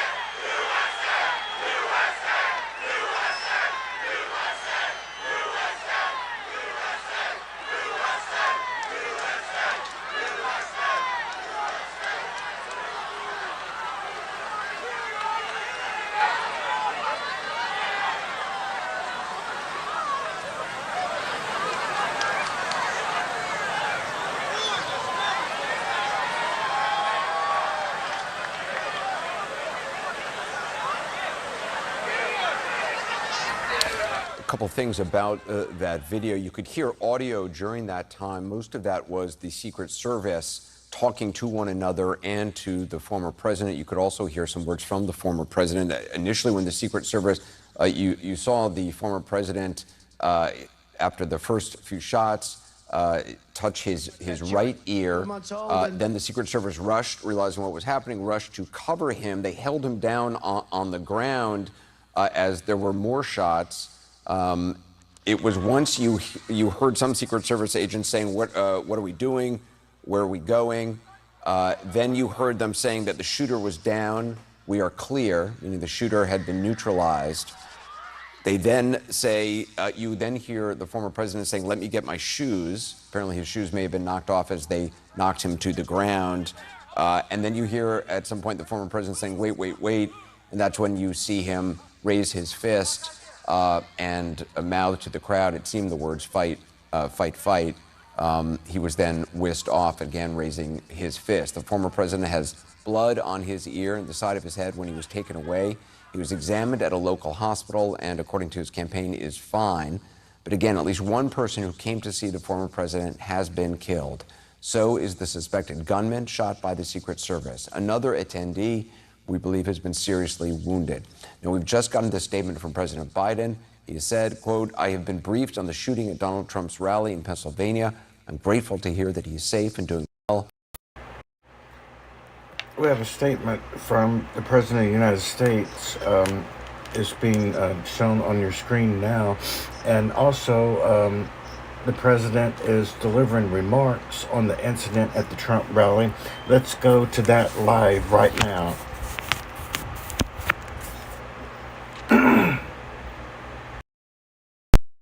With the latest information about the shooter. Evan, what are you learning? Well, Anderson, this is clearly now being investigated by the federal law enforcement, by the Secret Service and the FBI and other agencies as a attempted assassination, possible attempted assassination of the former president. And so that's what is guiding this investigation now as we speak. We do know also that the shooter who fired these shots, it appears this person was outside of the perimeter, which might explain why perhaps there wasn't something to catch on, because people are checked by magnetometers before they come into the rally. This person would not have gone through those magnetometers. So again, that's part of the investigation. Anderson, at this hour. We have about a minute warning. We're told that the president will be making remarks. Evan, there was an eyewitness. There was a man at the rally who claims, told the BBC on camera that he saw. Here's the president. Let's talk. Let's see him. Based on what we know now, I have tried to get a hold of Donald. He's with his doctors. Apparently he's doing well. I plan on talking to them shortly, I hope, when I get back to the telephone. Look, there's no place in America for this kind of violence. It's sick. It's sick. It's one of the reasons why we have to unite this country. We cannot allow for this to be happening. We cannot be like this. We cannot condone this. And so, and I want to thank the Secret Service and all the agencies, including the state agencies, that have been engaged in making sure that people who, and we have more detail to come relative to other people maybe injured in the audience. I don't have all that detail. We'll make that available to you. I may be able to come back a little later tonight, but we'll put out a statement if we don't, if I'm not able to give, if it's not convenient for you all. But the bottom line is that the Trump rally was a rally that he should have been able to be conducted peacefully without any problem. But the idea that there's political violence or violence in America like this is just unheard of. It's just not appropriate. And everybody must condemn it. Everybody. I'll keep you informed, and if I'm able to speak to Donald, I'll let you know that as well. But so far, it appears he's doing well, number one. Number two, that there's thoroughly investigating what happened to anyone else in the audience. We have some reports, but not final reports. And every agency in the federal government, and I'm going back to my phone to speak with the federal agencies that are being put together again to give me an updated briefing. Has anything happened? They learned any more in the last couple hours. So thank you very much, and I hope I get to speak to them tonight, and I'll get back to you if I do. Okay? Mr. President, do you think this was an assassination? Do we have that? I don't know enough to. I have an opinion, but I don't have any facts. So I want to make sure we have all the facts before I make any more comments. Thank you. Are you worried for President safety? Was the security failing, Mr. President? So President Biden speaking, back with CNN's Evan Perez. Evan, just in terms of the investigation, who is in lead? Is it the Secret Service that is the lead agency on this? Evan is talking to his sources. John Miller is standing by with us. John, talk about what the latest on what you're hearing. So the Secret Service has the lead on this for the moment, which is to protect the president, rescue the president, get him care, and meet that threat, which apparently is what happened. The gunman who was on a low rooftop outside the event, shooting from that low rooftop over the stands there, is dead. At this point, the FBI comes in. The FBI will assume the larger investigation, working hand in glove with the Secret Service. They're going to bring in their crisis management team, their critical incident response group. A lot of FBI resources are heading to meet the agents from the Pittsburgh field office because they have to go about finding out who is this dead gunman, where does he live, get a search warrant for that residence, get a search warrant for all his phones, electronics, accounts. They've got to delve into him and figure out, is he acting alone first and foremost? Hey, John, was he John, working with others? John, I'm going to come back to you shortly. I have on the phone right now the Butler County District Attorney, Richard Goldinger. Mr. District Attorney, I'm sorry we're talking under these circumstances. Can you tell us anything you know about what happened, what is happening right now? Well, thanks for having me, Anderson. I don't know a whole lot more than what has already been reported. I can confirm that there is one spectator that has passed away. There is a second that is in serious condition that was taken to a local hospital, and that the shooter is dead. And is it clear to you the exact location of where the shooter was, how he was able to get a shot? I mean, it doesn't seem that he would have gone through the magnetometers, obviously. No, he was outside of the grounds, so to speak. So, quite frankly, I don't know how he would have gotten to the location where he was, but he was outside the grounds, and I think that's something that we're going to have to figure out how he got there. In terms of the scene right now, how many people are still on scene? It's obviously an active crime scene, but I know there's a lot of rally attendees. It's hard to get everybody out of there. Yeah, it's chaos. I mean, I have been told it is chaos, and it's just, I can't even give you a number of people that are there, but it's really crazy right now. And you don't have any information on the identity of the alleged shooter? I have not been given any of that information yet, and I'm not sure that we know that at this point. When you saw this, what did you think? I mean, this is an act like this is not something we have seen in a long time in this country. I was saying we haven't seen this since Reagan in 1980, and it's mind blowing.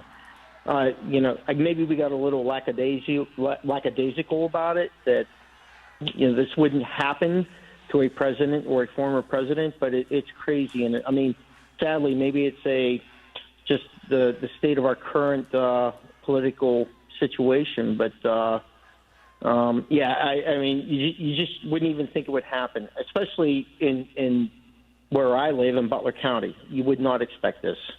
Can you talk a little bit about Butler County? I know it's, I'm not sure how north of Pittsburgh it is, but can you just talk a little bit about the community? Sure. So, I mean, we are literally the county directly north of Allegheny County, which is where Pittsburgh is situated. We are about 65% Republicans. It is partially rural. So it used to be a farming community, but now Pittsburgh has moved north.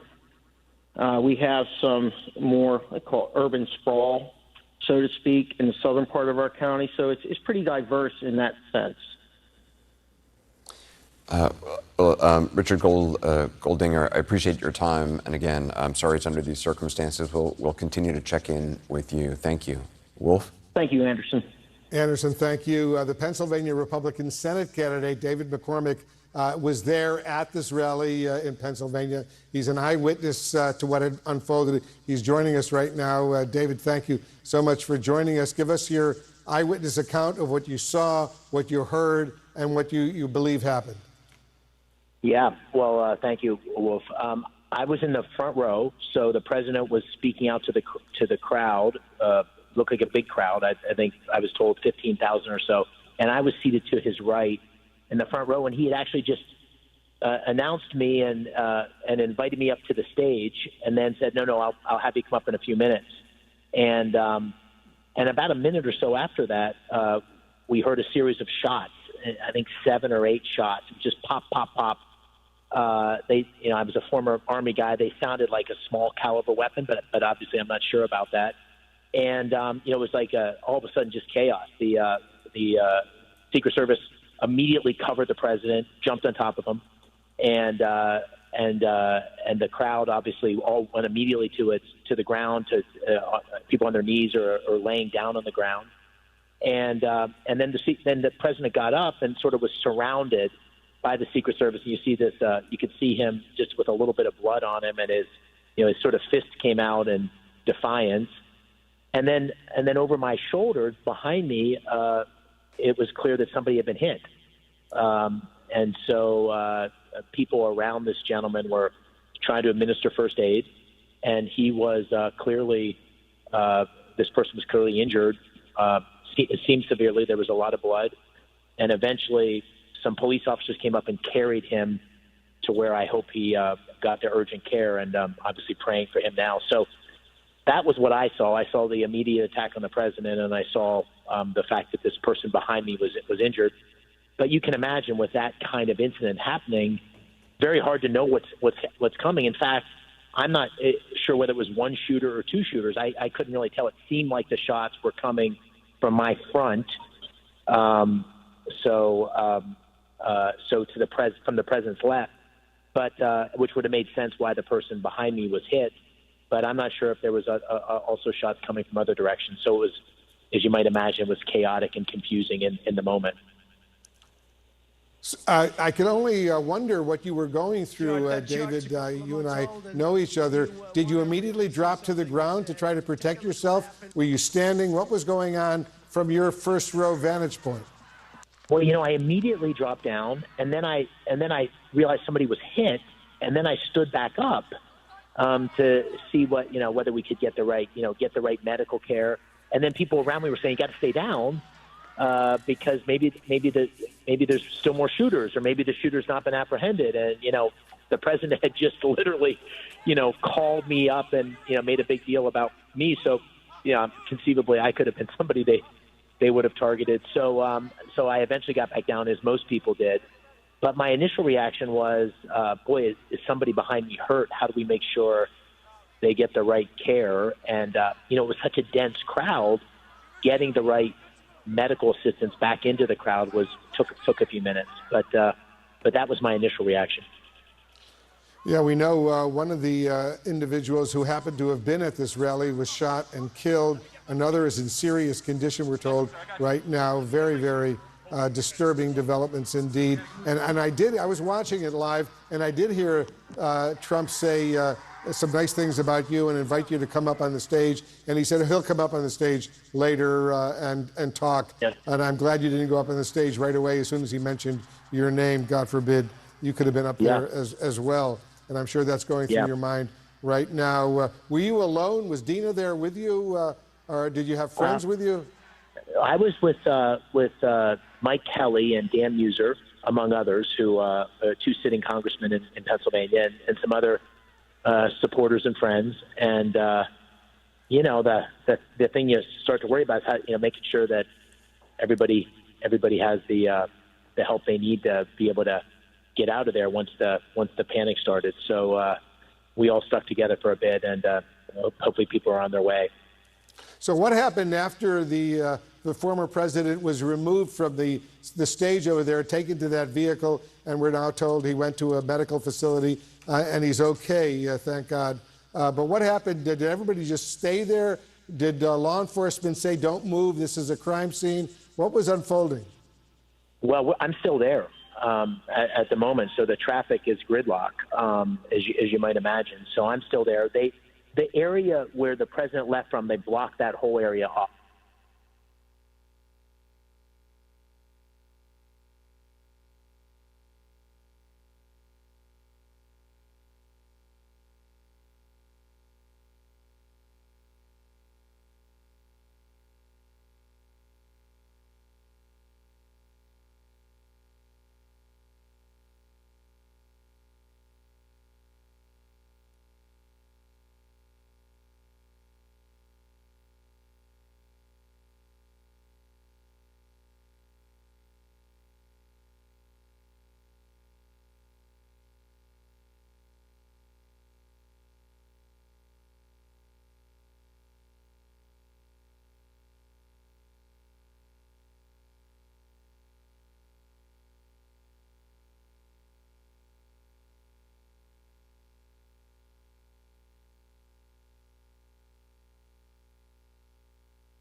Watch out.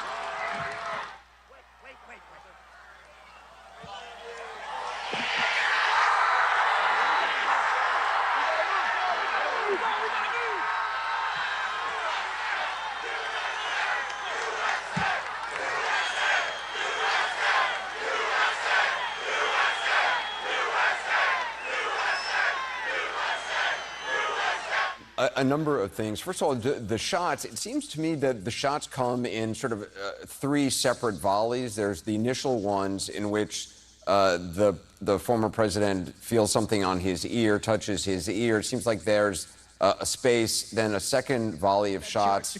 Then once the Secret Service actually have him on the ground, there then seems to be one much more audible shot and particular screaming from the crowd to the left behind the former president, and screams from that crowd over there. And I'm wondering if that may have been the shot that killed somebody behind the former president. Talk a little bit about the Secret Service. Why it's interesting to me they did not move him until they got the clear that the shooter was down.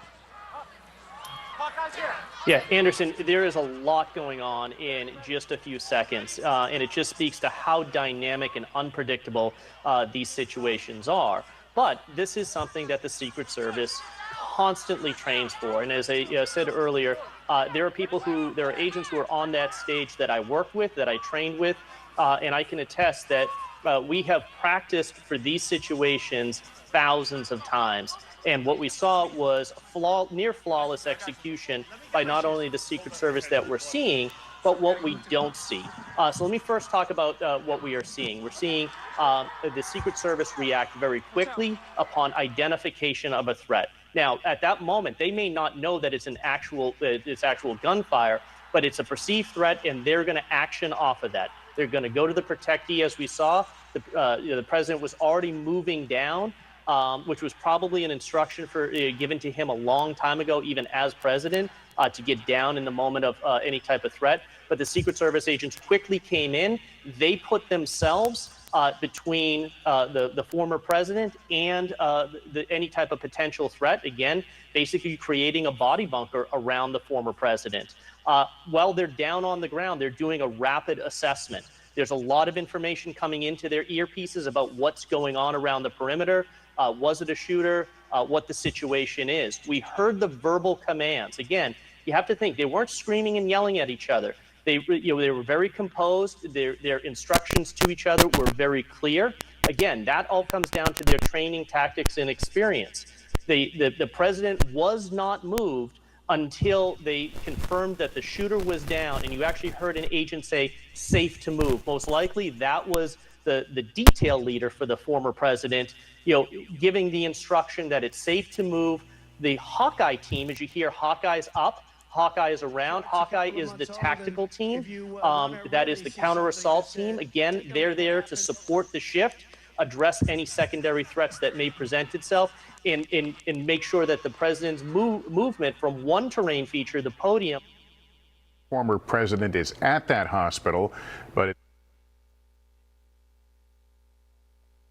Jillian Frankel is there. What are you seeing?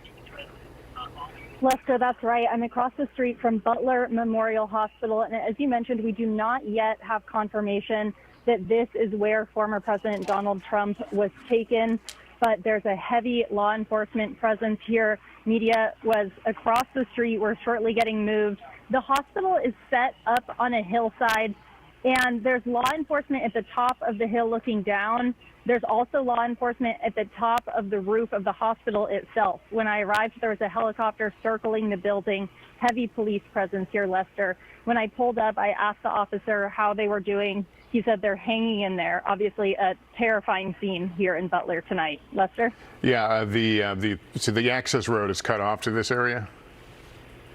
It is. We are not allowed to go up there. The police vehicles have moved, but we're not allowed to go up the hill to the hospital itself. And media was staged across the street. They're actually sending us further away from the hospital itself momentarily.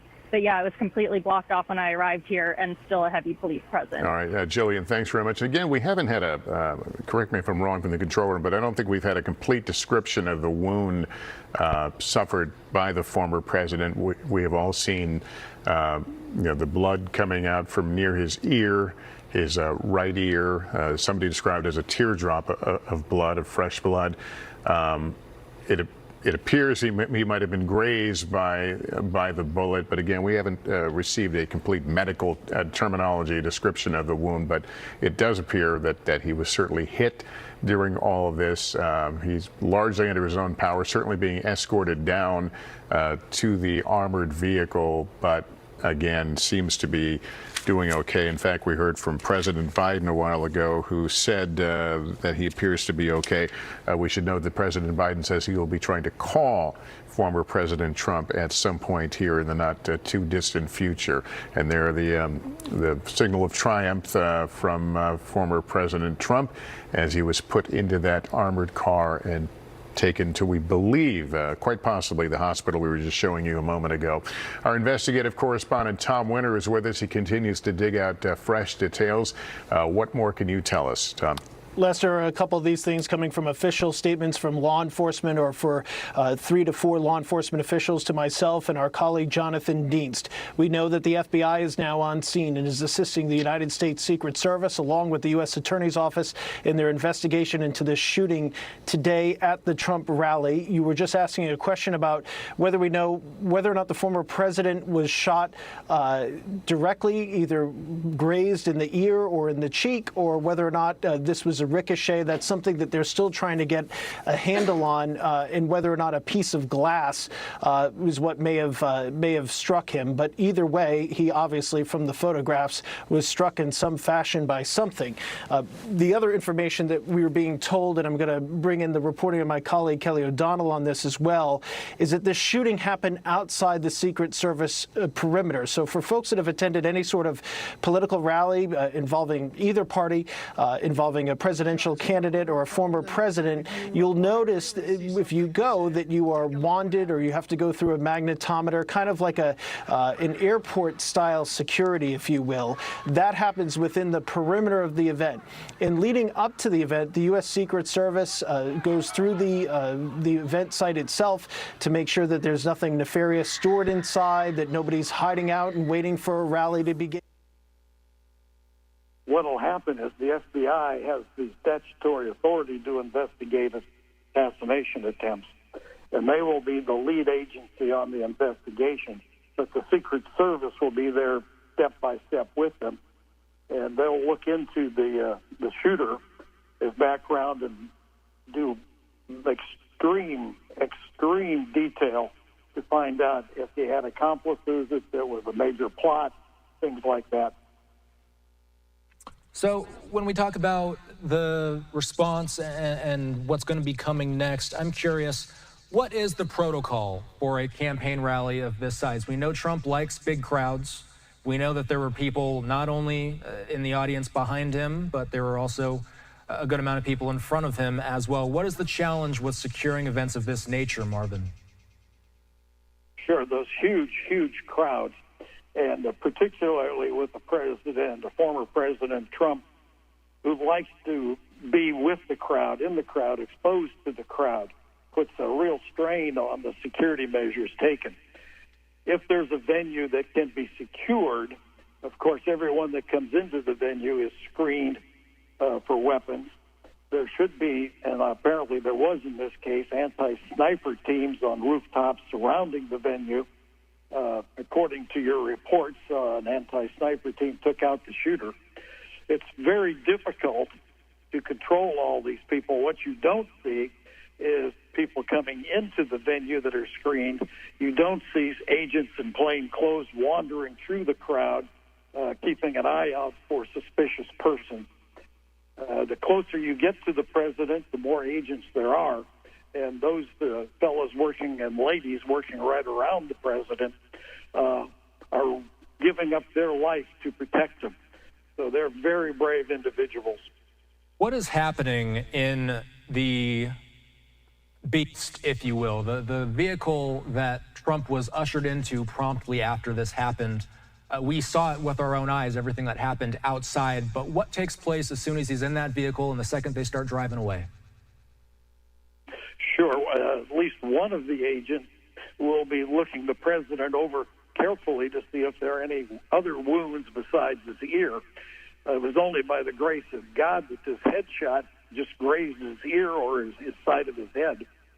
But while they're in the beast, as you say, they'll be looking for other injuries to him. And assuming they don't find any, well, then they'll calm down a little bit and move on to a medical facility where he can be examined by doctors. Which administrations have you worked under, sir? I worked for Gerald Ford in the government. And so, can you speak a little bit about your experience with Ford specifically? Yeah, Jerry Ford was another president that wanted to be a man of people. I remember we did a parade in Dallas, Texas, and he wanted to be in an open limousine to show that I assume that he wasn't afraid of Dallas. But please remember that President Kennedy was assassinated there in Dallas, and that was a very tense time. We secured the rooftop, the parade route, all kinds of security measures to see to it that he was safe, and it worked out. Thank God for that. So what is the pressure with being a Secret Service agent when you're in these high-pressure environments, sir? The pressure is so thick you can cut it with a knife. You know that there are bad people out there that would love to do harm to the president, and it's your job to get it right every time. You don't get a second chance. All right. My colleague Andrew Kraft joining me here. And Andrew, I know you have some questions as well. Marvin, Andrew Kraft here. I just wanted to ask you this, and you mentioned that you worked for the Secret Service during the Ford administration. Of course, history reminds us that Gerald Ford was also the subject of an assassination attempt as well here. I wanted to ask you, we're also getting new details in, according to Jake Gibson at the Department of Justice, federal law enforcement source saying we know the shooter is dead and that an AR-style rifle was recovered at the scene. Marvin, my question to you is this the right time to ask how the Secret Service missed this? We're getting reports that the shooter was not in the crowd, was not even in the venue itself, was outside the venue. Obviously, the actions of the Secret Service are laudable. They saved the president. They whisked him away here. But to your point, the Secret Service trains for these moments each and every day here. Is there some soul searching that's going to have to go on within the organization here, or is it too early? Should we let the investigation proceed here? Should we be asking that question? How did the Secret Service let something like this happen today? Well, that is a good question. After every event that the president is involved in, there's always a debriefing by the team that is responsible for the security. In this particular case, it's very difficult to say without additional information whether the Secret Service has let something slip through the cracks or not. It's highly unlikely that happened. They are so professional and so detailed, right down to the manhole covers and things like that. So it really is going to take time to sort out and investigate what actually happened before anyone can point fingers. But Marvin, you're saying that there are possibilities and contingencies that something can slip through the cracks like we saw today. You're saying, and I know this, the Secret Service, they plan for things like this. They check all of the boxes. They cross their T's, they dot their I's with this, but yet something like this happened. So do we have to ask ourselves, was something missed? I think it's premature to say that. I think you should wait until all the facts are in before making that kind of a determination. Sure. And we will do that. And you know what? And I'll add one more thing in here. We're just getting some context from Lucas Tomlinson, Fox News correspondent, saying an FBI fly team is en route to Butler, Pennsylvania to conduct an assassination investigation, Secret Service officials tell Fox News.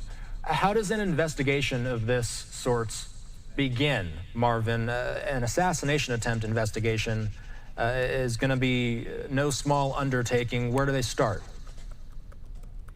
Well, because the shooter has been killed, and obviously they have his remains in custody, they will start with that and work their way backwards to where he's from, who his associates are, what the weapon was, that kind of thing. It'll be an extremely intense investigation. All right. Well, we do appreciate your time today. That was Marvin Jones. He's a former Secret Service agent. Thank you, sir. Take care. You're welcome. Have a good evening.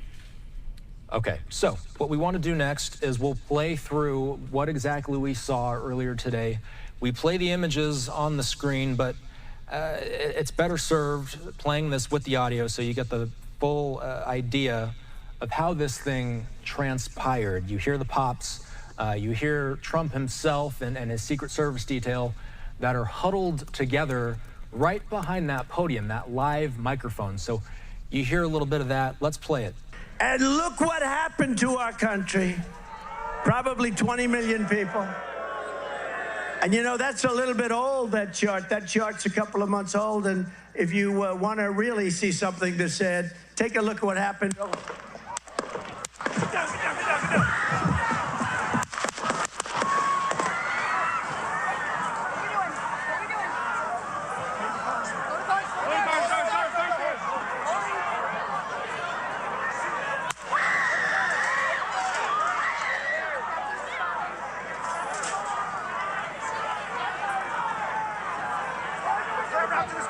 Move to spare. Hold. When you're ready. On you. Ready. Move. Up. Move. Go. Up. Hawkeye's here. Hawkeye's here. Move to the spare. Spare, get ready. Spare, get ready. We ready?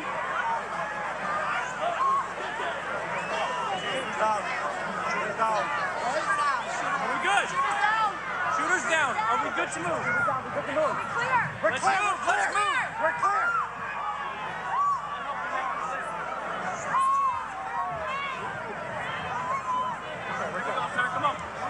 Let me get my shoes. I got you, sir. Let me get my shoes, sir. Hold that in your head. It's bloody. So we got to move to the bus. Let me get my shoes. Okay. Watch out. Wait.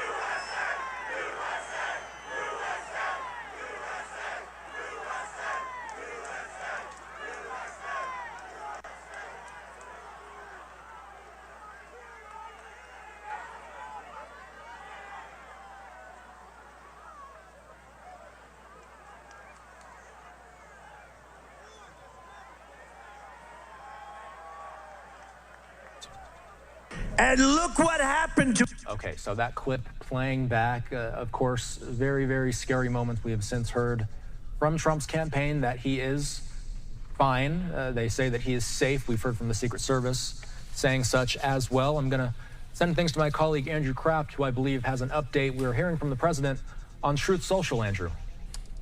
Yeah, Austin, he just posted mere moments ago. He says this. If we have it, we could put it up on the screen for everyone.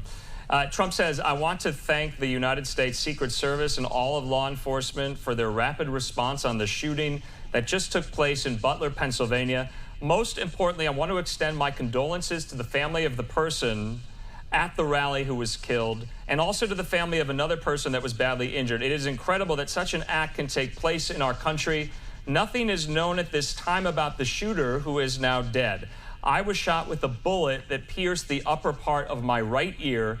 I knew immediately that something was wrong in that I heard a whizzing sound, shots, and immediately felt the bullet ripping through the skin. Much bleeding took place, so I realized then what was happening. God bless America, all caps. Austin, we're getting confirmation now. Remember, there was some uncertainty on whether or not he was actually struck with a bullet or whether or not it was glass fragments. that hit him from the teleprompter, if the bullet hit the teleprompter and then the glass fragments hit his ear. Former President Trump right now is confirming for all of us that indeed and in fact a bullet did hit his right ear, the upper part of his right ear. So that is quite stunning. That is a huge development here. We're hearing that from former President Trump on Truth Social.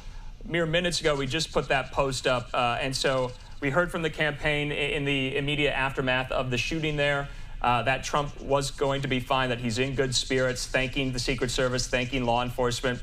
But now we know from Trump's own fingers on Truth Social, typing this out to all of us, confirming, saying that he was shot with a bullet that pierced the upper part of his right ear. He said he knew immediately that something was wrong and that he heard a whizzing sound, shots, and immediately felt the bullet ripping through the skin. And of course, I believe we have a photo and you can see the blood coming down the side of his...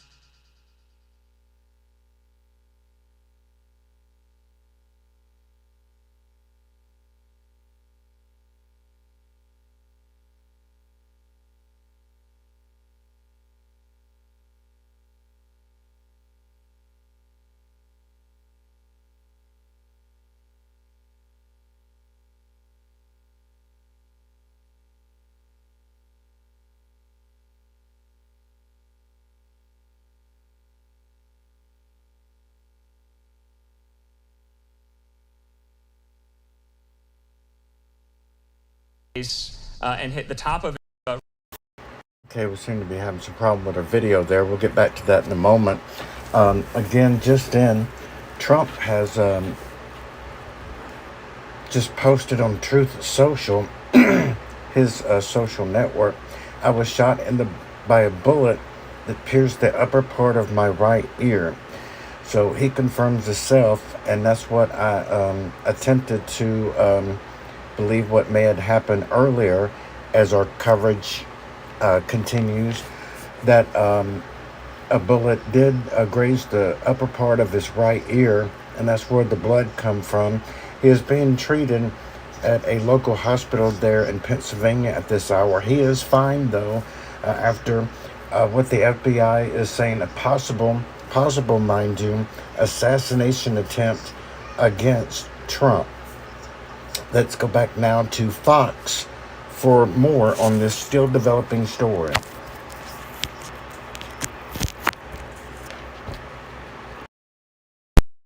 Always the possibility of somebody finding a gap in the security and carrying out an act to try to change the course of history.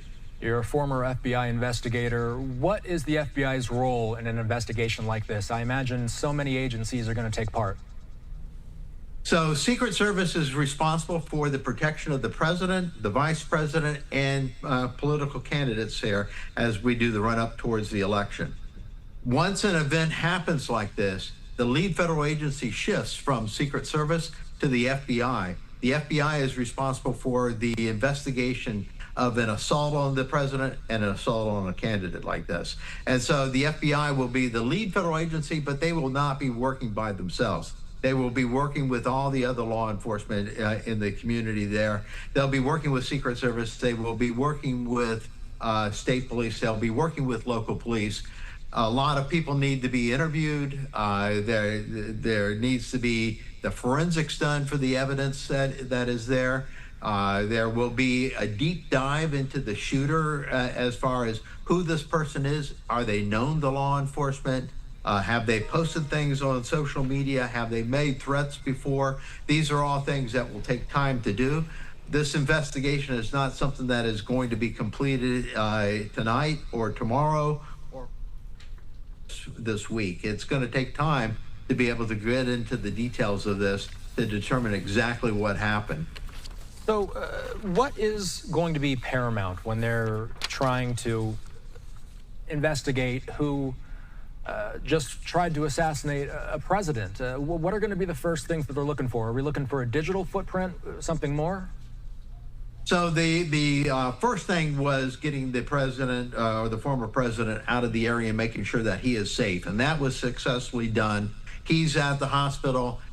He's safe, and that there's not But after the shots rang out, there's always the possibility of another shooter. And that's why you saw Secret Service piling onto the president and protecting him as they put him into that Suburban and got him out of the area.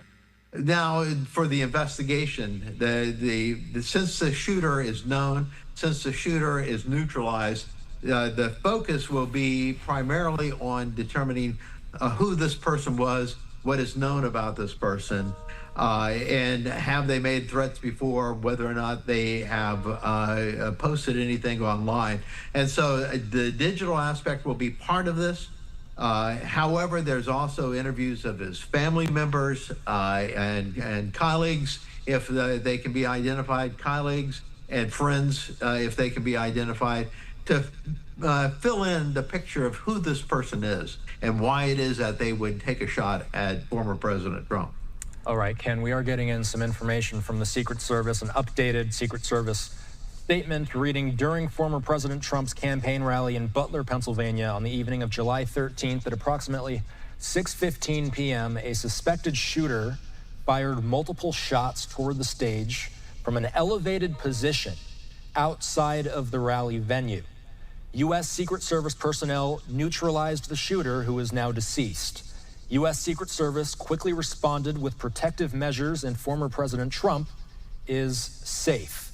One spectator was killed, and 2 spectators were critically injured.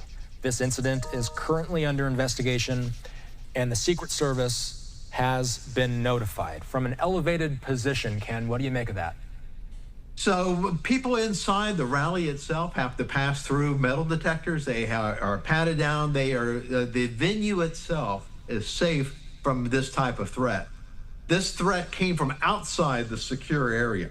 And so it was a sniper that had crawled to a position outside the secure area, had placed himself at an elevated position, and fired the rounds towards President Trump.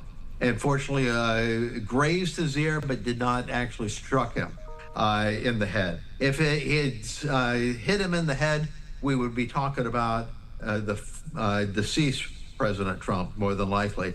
So this was fortunate for President Trump that he was grazed as opposed to being struck fully in the head. But nonetheless, Secret Service has the agents you see piling on to him right there. And then you see coming onto the stage, you'll see Secret Service agents that are outfitted in jumpsuits, wearing helmets and carrying long guns. They are part of the CAT team, the counter assault team. Their job is to look for threats and to be able to provide suppression fire if necessary against those threats. And that includes members of the counter sniper team. Counter snipers are looking for potential snipers in the area. And my guess is that it was the counter snipers that neutralized this shooter. So Ken Gray here, Andrew Kraft here as well. Thanks for being with us on this monumental and historic day here. And just watching the video play back and play back and play back is just stunning. You can't even really believe your eyes. Ken, though, I want to stipulate for the viewers, we don't know if this suspected shooter who's now deceased was ever in the secure perimeter in the rally itself. We only know that he was neutralized outside of the secure perimeter, outside of the venue itself. So you're talking about the Secret Service response. And so I just wanted to make that stipulation as well here. You know, I'm also curious, we know in this statement that the incident is currently under investigation and the Secret Service has notified the FBI here. And we're also learning about possible descriptions of the type of weapon that was used here. Jake Gibson for Fox at the Department of Justice is saying it's an AR-style weapon here. I guess, you know, my question for you is, did this go overlooked? I know it's early to ask that question here, but is that going to be part of this, the after-action response here as well? And we do know, Ken, that they were taken out by that counter-strike unit within the Secret Service. That was confirmed as well. So a lot of moving parts here as well. But for the Secret Service's role in taking out this shooter, don't they secure the outer perimeter as well? How far is that radius? I mean, this is in Butler, Pennsylvania. It's a rural part of Pennsylvania here. Where does the Secret Service's radii stop, where they stop searching for things, so to speak? Yeah, in this particular case, not far enough, because the shooter was able to get into a position and fire around. Somebody that was there at the scene has posted on X that they saw somebody crawling across the top of a rooftop and was notifying Secret Service when the shooting occurred. And so apparently this person was outside the secure area. And whether they had been in the event or not, I don't know, but they were outside the secure area. This is something that will have to come up during the after-action review as to exactly how it was with that the shooter was able to get into a position and not seen by counter snipers. This is a difficult position for Secret Service at all times, because they have to do the proactive work beforehand, but then they're standing by waiting to react to a potential threat. And you saw how quickly they got up onto the stage and how they put their bodies in protecting the president to get him out of the area here and into that suburban and out of the area. But nonetheless, it'll take an investigation into exactly how this transpired, that a shooter was able to get to a position and carry out this shot without being detected before the shot occurred. Bouncing off of what you and I were discussing earlier about the digital footprint of a suspect, agencies like the FBI, like the Secret Service, I would imagine, get an unimaginable amount of suspicious activity, threats, assassination threats, things of this nature. How do law enforcement sift through the noise to find what's credible and what's not credible? Yeah, they deal with this all the time. They get threats all the time. Secret Service goes out and interviews people that they determine to be a potential threat, and then determine whether or not they need to do something about that. Sometimes if a person has made previous threats, they go and they detain that person whenever a protectee is traveling through the area. And so Secret Service is dealing with threats all the time. We don't know if this person had made a threat or told anybody that he was planning to do this, or it just was one of those lone wolves who waited and all of a sudden let the event itself announce that he was planning to do this. So, Ken, we don't know who this shooter is yet. Their identification is unconfirmed. And so do you anticipate we're going to learn that identity later tonight? And if we do, will you be wondering, will you be asking your colleagues, your sources here? It's something that I'm curious about, whether or not this person, whoever they might be, was known to law enforcement before this, whether or not there were any red flags in whoever this was, to Austin's point, their digital profile, if they have a criminal rap sheet, if they've ever been, involved with the law in some capacity. Is that something you're going to be wondering too, going into the early evening hours here, whether or not this guy was known to law enforcement? Well, that's always the fear on the part of law enforcement, is that they may have had information and not acted upon it.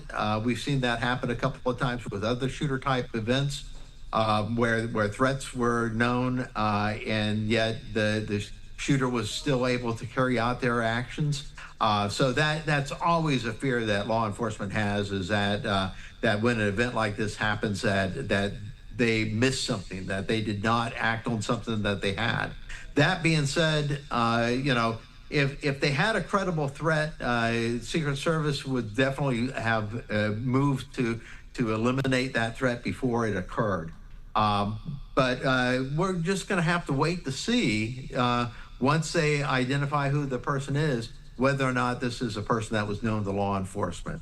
Hopefully they weren't known to law enforcement, but that's always a possibility, that this is a person that name will pop up when their identity is known, that they have made previous threats or have said something to someone that passed it along.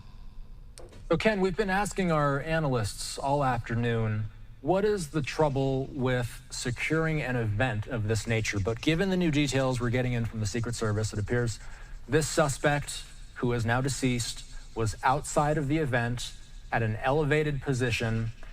What's the trouble with securing the area around an event? The stuff that's not within the metal detectors, if you will. Yeah, I think we will see future events have the secure zone expanded out greater than just where the people are gathered at. I think that we will see this push the security area, the secure zone out even greater, or the requirement that these type of events move to an indoor venue so as to remove the possibility of some sniper on a rooftop somewhere taking a shot like this. Every time an event happens like this here, you revise your security posture, you change your security plans. And so this shows that there was a gap in the security, that a person was able to get to a position and carry out this shot without being detected going into that position. We will learn as the details come out how this person was able to get to this position and carry out this shot undetected. But it is a gap in security, and a gap in security that is now being discovered by the fact that they were able to get the shot off. By the way, there were multiple shots, and it shows that this was an AR type weapon. One, a long distance shot, and two, multiple shots from it.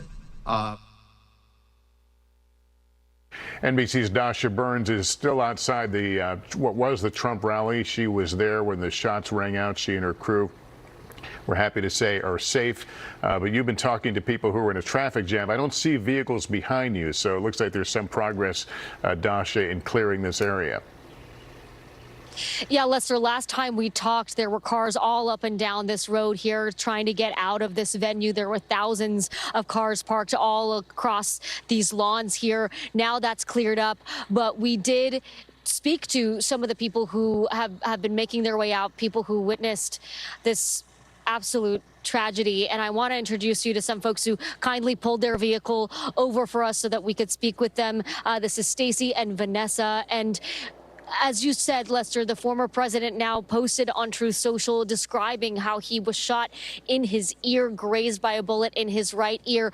Well, Vanessa was right there. You both were right in front of the former president when this happened. Can you describe what you witnessed? Yes, we were 6 rows back, straight in front of him, and at his podium, we could see him really good. He was talking about his chart, and he moved his head to the right to explain where they're at in the chart. And then as he moved his head to look at the chart up on the screen, that's when he got grazed in the ear. If he had not moved his head at that nick of time, it could have been a lot worse. So he moved his head just in the right moment to get an ear graze instead of something worse. Yes. And Lester, let me just explain to you briefly, because we were on the press risers as the former president was starting his speech at the rally. He was only a few minutes in. What Vanessa is referring to when she's talking about those charts, he was talking about immigration and immigration under the Biden administration. He had screens on the left and the right of him, behind him, and he was pointing to one of those screens where he had a chart that was detailing immigration rates, and he turned to point to that chart, and that is when his ear was grazed, and you've seen this on the video. But to Vanessa's point, if he hadn't made that turn to show that chart, things could have been a lot different. Vanessa, where you were when you first heard those shots ring out, what went through your mind and what happened with you and the people around you? At first, I didn't know if they were firecrackers. There were 6 pops. It just went pop, pop, pop, pop. And then as I was staring straight ahead, I looked across and I didn't see anything. So I looked back at President Trump, and that's when he went down. And then what ran through your mind? That, we are all in a situation that we could be very hurt. And they're telling us to all get down, stay down. And then a lot of things went through my mind. Where's my husband? What about the 3 people that we met today beside us? Who else could be injured? You know, why did this happen at President Trump's rally? I mean, a lot of things went through my head. Are we going to be out of here safe? You know, and what are you, I mean, you are safe, thank goodness, and I'm so glad you are, and I'm so sorry that we're meeting under these circumstances. As you sit here in your car now, trying to process all of this, what are you feeling now? I just want to go home. I just want to go home. I'm glad that President Trump is okay. I worry about the children that were at the rally and how traumatized they are after witnessing all this. The little girl that was a couple rows ahead of us, she was petrified. And what's going through her mind, is she going to be okay, or is she going to have, you know, nightmares? Or, you know, I worry about children. I worry about the people that lost their loved ones today. And I most certainly worry about my President Trump. Vanessa, we're okay. I'm so glad you're okay, Vanessa. Stacey, thank you so much. And please, you deserve to go home. You deserve to get some rest now. And I hope you drive safe. And thank you so much. They've been here since 7 o'clock in the morning, a long day, and certainly not the day that you were expecting. So thank you so much. And Lester, the sun is now setting here in Butler County as the tragedy of the day is just starting to dawn on all of us who are here. All right, Dosh, I think that woman sums it up well. She just wants to go home. It's been, for all those people who were there, what a story they will tell, and what a trauma, certainly an emotional trauma, to be a part of all that. Our investigative correspondent Tom Witter joins us again. Tom, what more are you learning from what appears to be a pretty rapidly unfolding investigation? I think that's well put, Lester. I think there's a lot going on behind the scenes in law enforcement as they investigated. The FBI, the U.S. Attorney's Office locally is on top of it. We're in the process right now. We're just doing a little extra verification of video that appears to show the aftermath of the shooting and this individual who shot from, as you just heard the district attorney to you say, from several hundred yards away.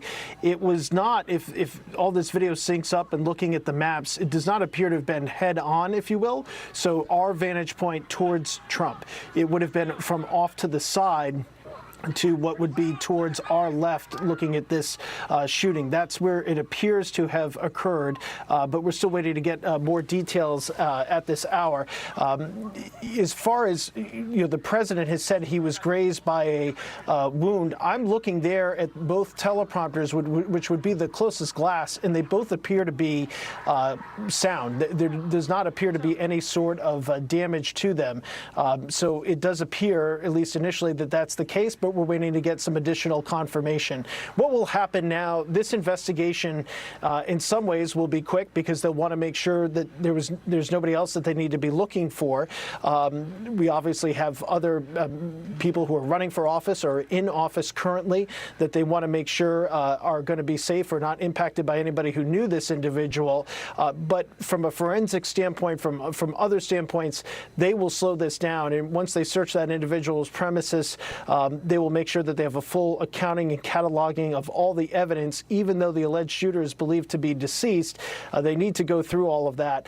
And just to take a bit of a step back here, Lester, we have been talking about for months, the FBI director has talked to you specifically about the incredible threat environment, and I don't use that word in a good way, but the incredible threat environment that is facing the United States.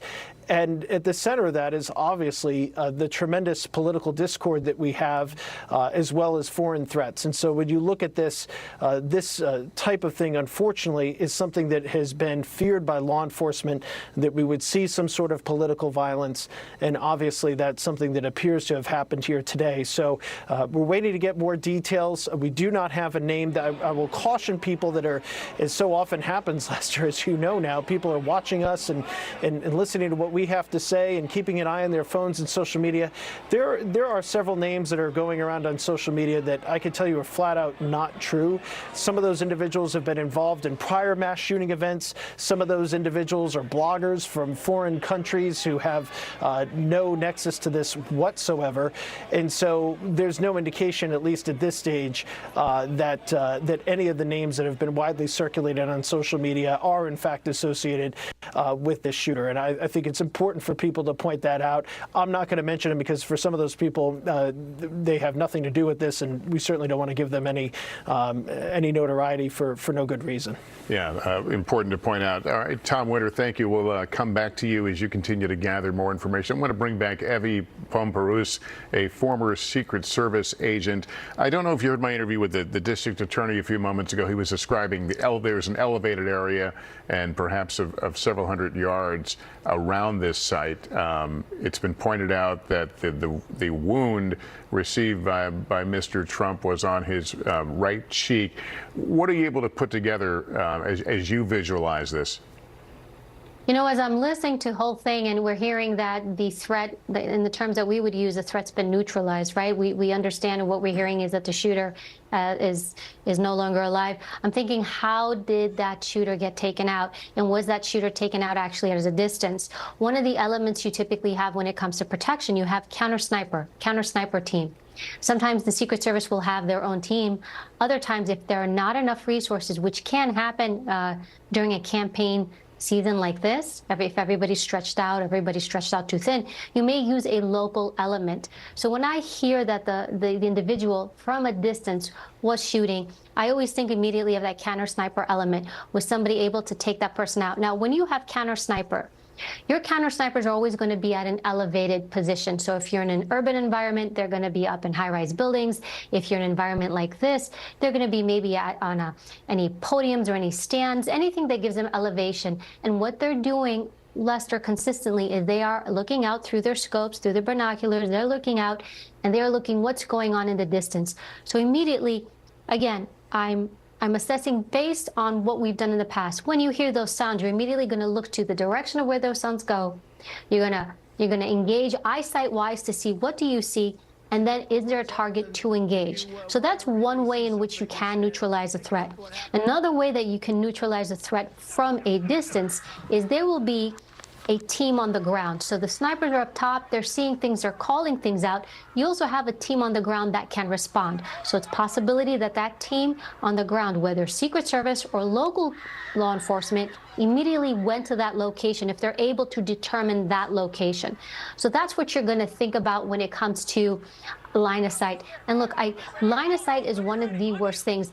A lot of times when we have these outdoor events or the president speak in certain areas, you actually use the landscape to help you. And we've gone even to the extent of trees and bushes and anything you can think of to break line of sight. Line of sight is that one thing it makes you extremely vulnerable because it's such a hard thing to control, especially from a distance. And, and to follow up to, as I'm watching the reporting here and we see the agents coming in, and you brought this up before that the agents shielded the president and they're looking for wounds. You're correct. So as soon as they get the president off the stage, they go immediately into the vehicle and they're checking him for other wounds. And we actually saw a scenario like this play out with then President Ronald Reagan. Ronald Reagan, same thing. He was outdoors. The difference with him, it was an arrival departure movement. So he's moving from a secure location to the car, and he's moving to the car, shots are fired. Now, at first glance, Reagan didn't look like he had anything. He looked okay. But his then detail leader in the vehicle actually searched him. And what they found was a small wound, and they found the gunshot wound, but that was not discovered until inside the vehicle. So although you're seeing him initially outside, he's standing, you see Donald Trump give the fist pump, but you really want to check him when he's in the car. And then from there, what you're going to do is you're going to take him to a hospital. So I know there was reporting that he was at some type of medical facility, a hospital, we're presuming. That's another thing that's put into basically the strategic response. You always have a hospital. That hospital, when you pick one, you're looking for something called a Trauma One hospital. Why do you want Trauma One hospital? A Trauma One hospital is a hospital that can deal with gunshot wounds. They can deal with mass trauma. So when you have a protectee, the idea, and in training, you understand that if they're going to be attacked, it's going to be likely with a weapon, a shot. So you want to take your protectee to a facility that can treat gunshot wounds, that can treat serious trauma. So it's very likely that the facility that Donald Trump was taken to was a facility like this. There's always an agent there in advance. They go in advance to speak to the medical staff. So there is a medical protocol that is put in place so that when something like this happens, the hospital and that agent is already there to receive the president and to do an assessment on him. Let me ask you about who makes the decision as to how the venues are used. Does the campaign simply call up and say, hey, we're going to be at this site, you guys figure out how to secure it, or do you tend to work together with the campaigns? How does that go? You know, it's usually the first, and it's probably one of the hardest things. The U.S. Secret Service works really hard to try not to intervene, not to interfere in their protectees' movements. Look, the President of the United States, a former president, when they're campaigning, they need to be with the people, shaking hands, talking to everybody. Secret Service, you want to keep them secure. You want to keep them away from everyone. So the goal is to try to let them do their job, because they're a person of the people. So who do they need to be with? The people. So Secret Service typically allows staff to pick the locations. We will go there. It's very, very rare. I have to say, I don't think I've ever seen it where they were told, no, you can't do it here. They are an agency that is very can-do. We can do this. I have to tell you, at first glance, even with this location, I don't see anything different than the other rallies I've been to myself. So this is quite common. Now, Secret Service can say no, but you really have to have a good reason as to why you're going to say no and justify that. Abby, thank you. You continue to provide us with rich information as we try to visualize all these things and understand it and really interpret some of the video we've been seeing. We appreciate it. We'll ask you to stand by. I want to talk to Congressman Mike Kelly now. He was at that rally with his grandkids. Congressman, thank you for being with us. You guys okay? Yes, Lester, thank you. We're fine. How close were you to the former president, and what did you witness? So it's about maybe 50 feet away from the podium where President Trump was speaking, and with some other congressional members and a member for the Senate. But and then behind me were the stanchions where people were sitting in the seats. So very close to it. A very strange day. You can imagine where I live in Butler, Pennsylvania. This is an agriculture town. This is an ag area, right? And we had it at the Butler Farm Show today, which is for years I've been coming here. And actually, we always participate in the 4-H sale here, where the children bring their animals in and sell them. They make pies and cakes, and they have all these contests. This is about as basic as you can get. This is about as basic America as you can find. And today, Lester, I got to tell you, it was a beautiful summer day. People celebrating, people happy, people grilling food and getting ready for President Trump to come in. And then the aftermath of it was just shaking. You just couldn't believe it. And I'm really concerned as we go forward. There's something wrong in America right now. Look, this doesn't make sense. I will tell you this, though, as President Trump and his right ear, the bullet went through his right ear. It's a fraction of an inch maybe away from killing him. As he was leaving, and as they were carrying him out, the Secret Service.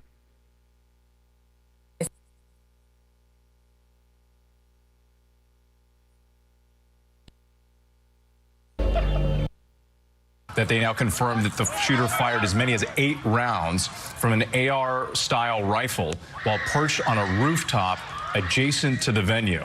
The shooter was 200 to 300 yards away at the time of the gunfire, and that shooter was shot and killed by the U.S. Secret Service. We know at least one spectator, possibly 2, were shot and killed. One of them we know was confirmed dead. Another one sustained serious injuries. We're still waiting to get more information on that. Law enforcement also unable to tell us at this time what the motivation was, who the shooter was, whether it was a man or a woman, and whether the threat fully has been neutralized, or whether it was a lone actor. So still so much information that we need to learn throughout the course of the evening and in the coming days. Well, let's go back to our entire team who've been with us on the air for several hours now. Jon Karl is in Milwaukee because that was supposed to be the location for all the news this week at the Republican National Convention. John, you've been talking to Republican sources there. In fact, you were in an interview when reports of these shots first came out.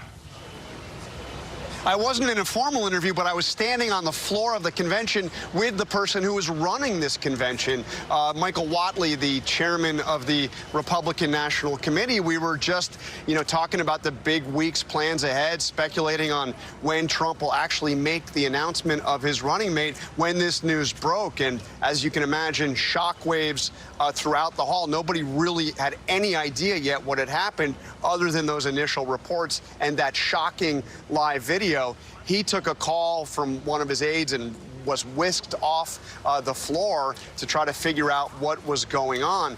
This has effectively put a freeze on the campaign, at least for the moment. And it's not just here in Milwaukee, where although the convention is starting on Monday, you are already seeing Republicans from across the country gather here. In fact, there was supposed to be a big welcome reception tonight. As you can imagine, that has been canceled.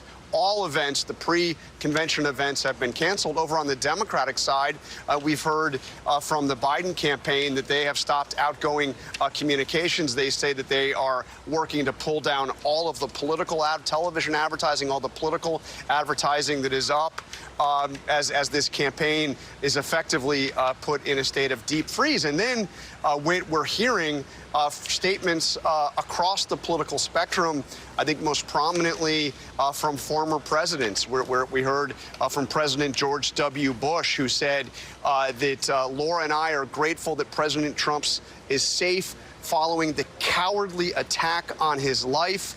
He commends the Secret Service, obviously, as somebody who was also protected by the Secret Service. We heard a similar statement from Barack and Michelle Obama, a similar statement from Bill and Hillary Clinton.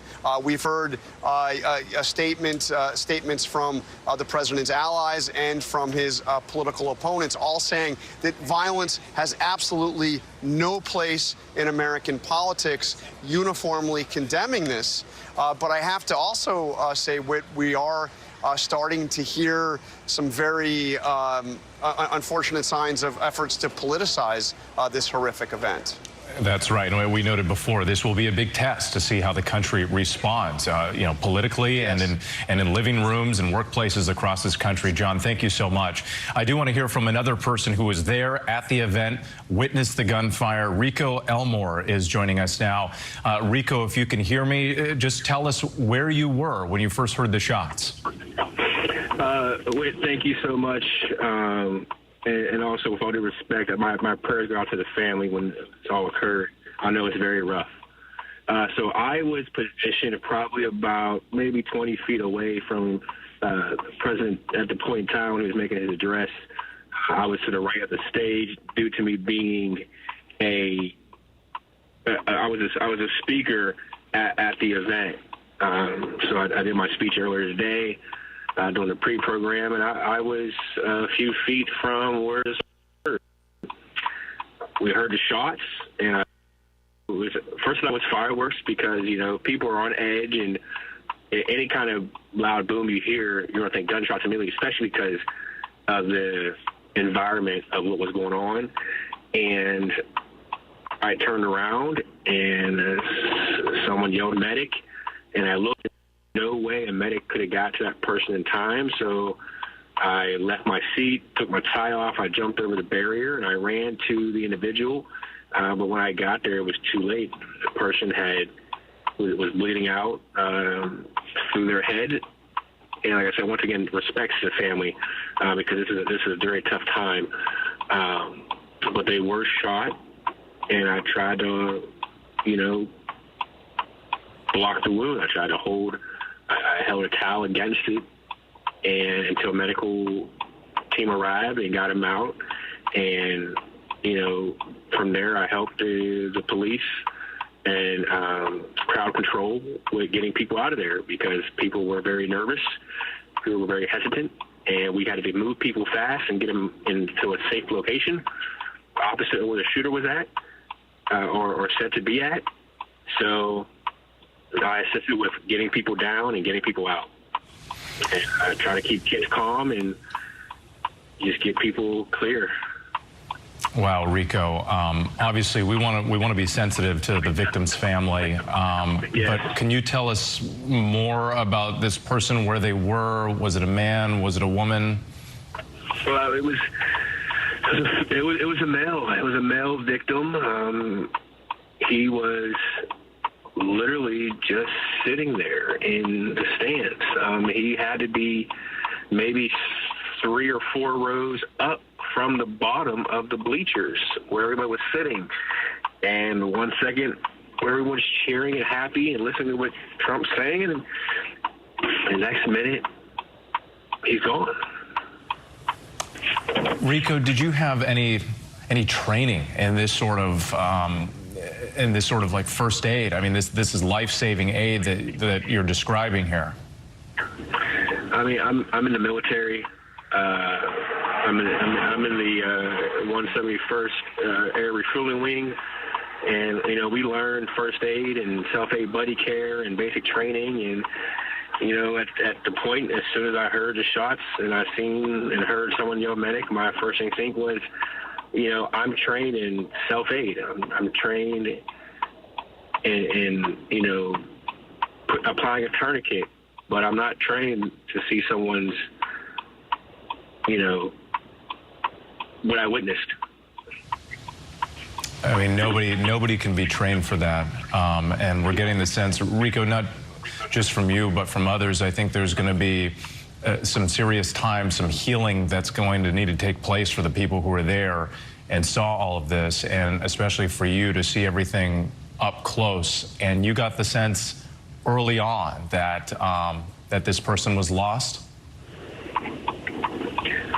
From understanding head wounds and how they operate, when I seen what I seen, I was afraid that person was lost.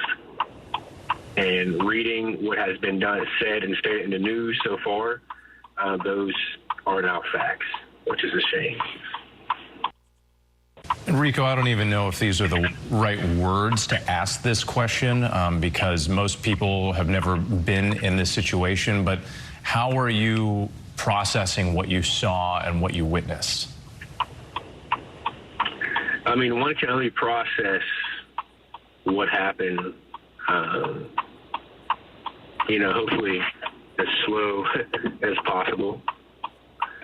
But my heart at this point in time is not for myself, but it's for the families of the loved one. Rico, it's important.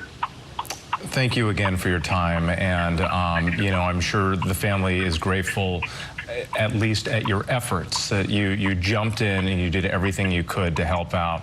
And of course, our hearts go out to all the victims and you as well. And we're thankful that you're okay and able to share your story. Thank you very much tonight. Thank you.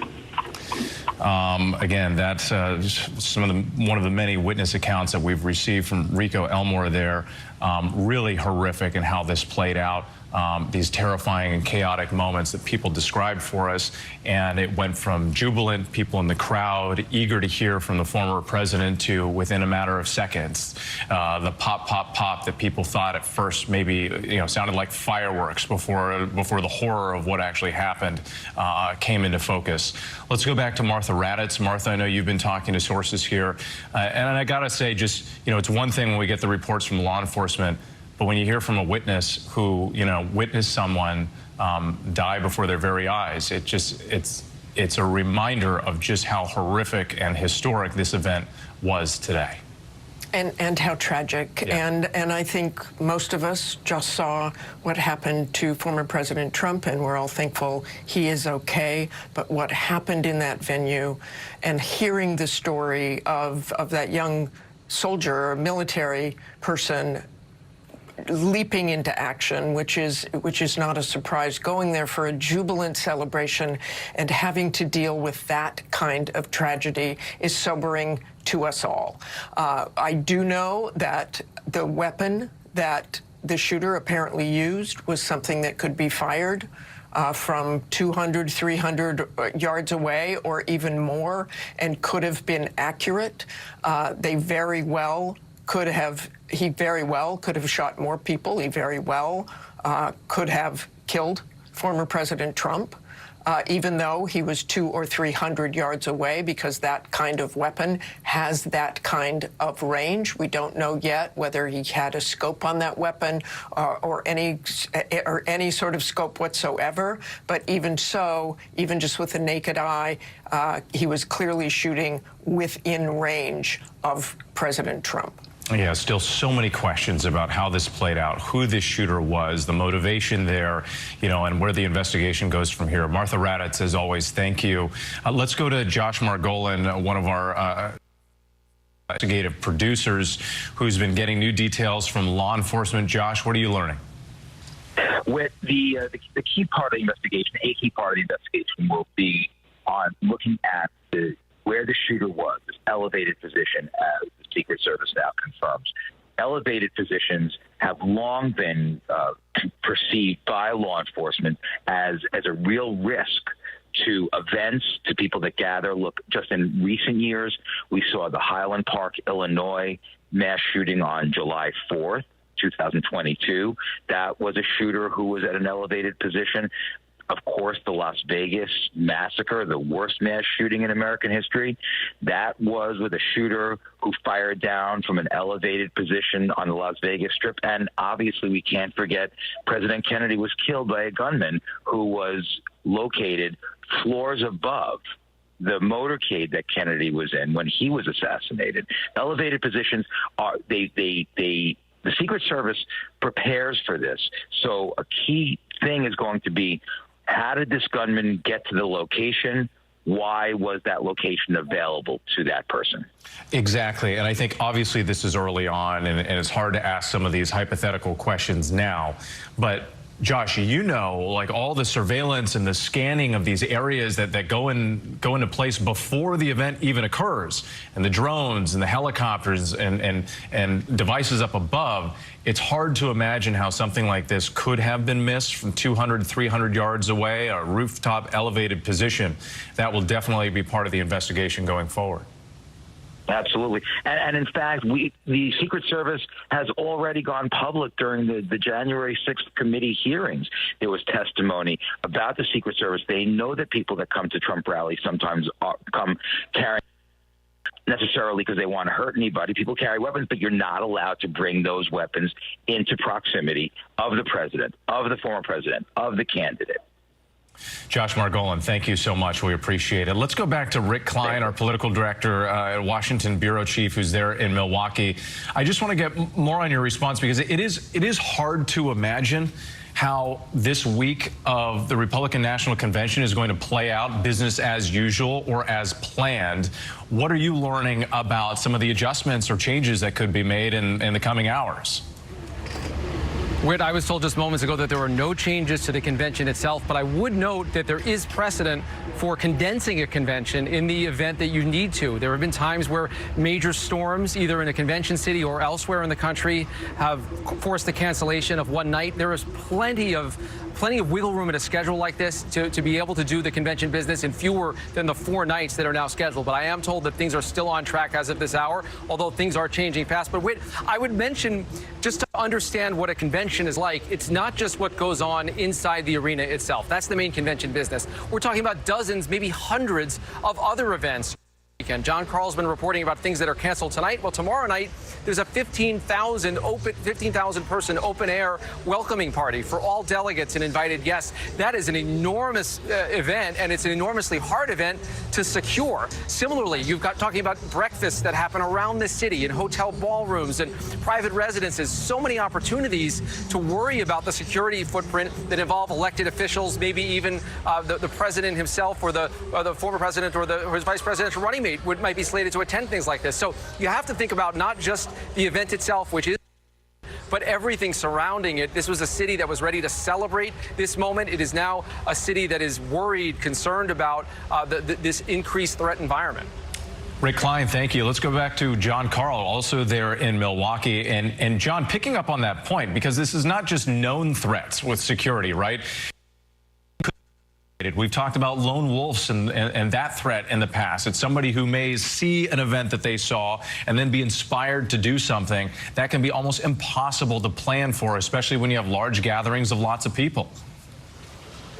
Yeah, and look, this was already a place that was going to be in lockdown for the next week. I mean, I am here just outside the Convention Center Hall, and you can see, I mean, you can't see, but I can see right over here the fencing that has been put up to basically secure this place, several block radius, basically already on lockdown, even though the convention itself doesn't start until at 2 o'clock Eastern time. But they were preparing to keep this, and I've been covering political conventions for a long time. Heightened security is not new, but there does feel to be something different already before this terrible event in Pennsylvania. A heightened sense of concern, again, given the threat environment, given the fact that death threats have become just a matter of course across in our politics. Political figures, public servants, journalists facing this kind of stuff. So there's, I can only imagine what the next few days are going to look like here. Yeah, the next 24 to 48 hours, there could be some big changes, even though for now they appear to be staying the course with the plans. John Karl, thank you. Let's go to our Chief Justice correspondent, Pierre Thomas. Pierre, you've been reporting on these threats for months now. Law enforcement, they've been aware, they've been worried about it. This obviously a worst case scenario as they are now investigating what appears to be a possible assassination attempt of a former president. Indeed, we have a new statement from the Attorney General. He expresses his concern for former President Trump. Says his heart goes out to the victim, the spectator who died.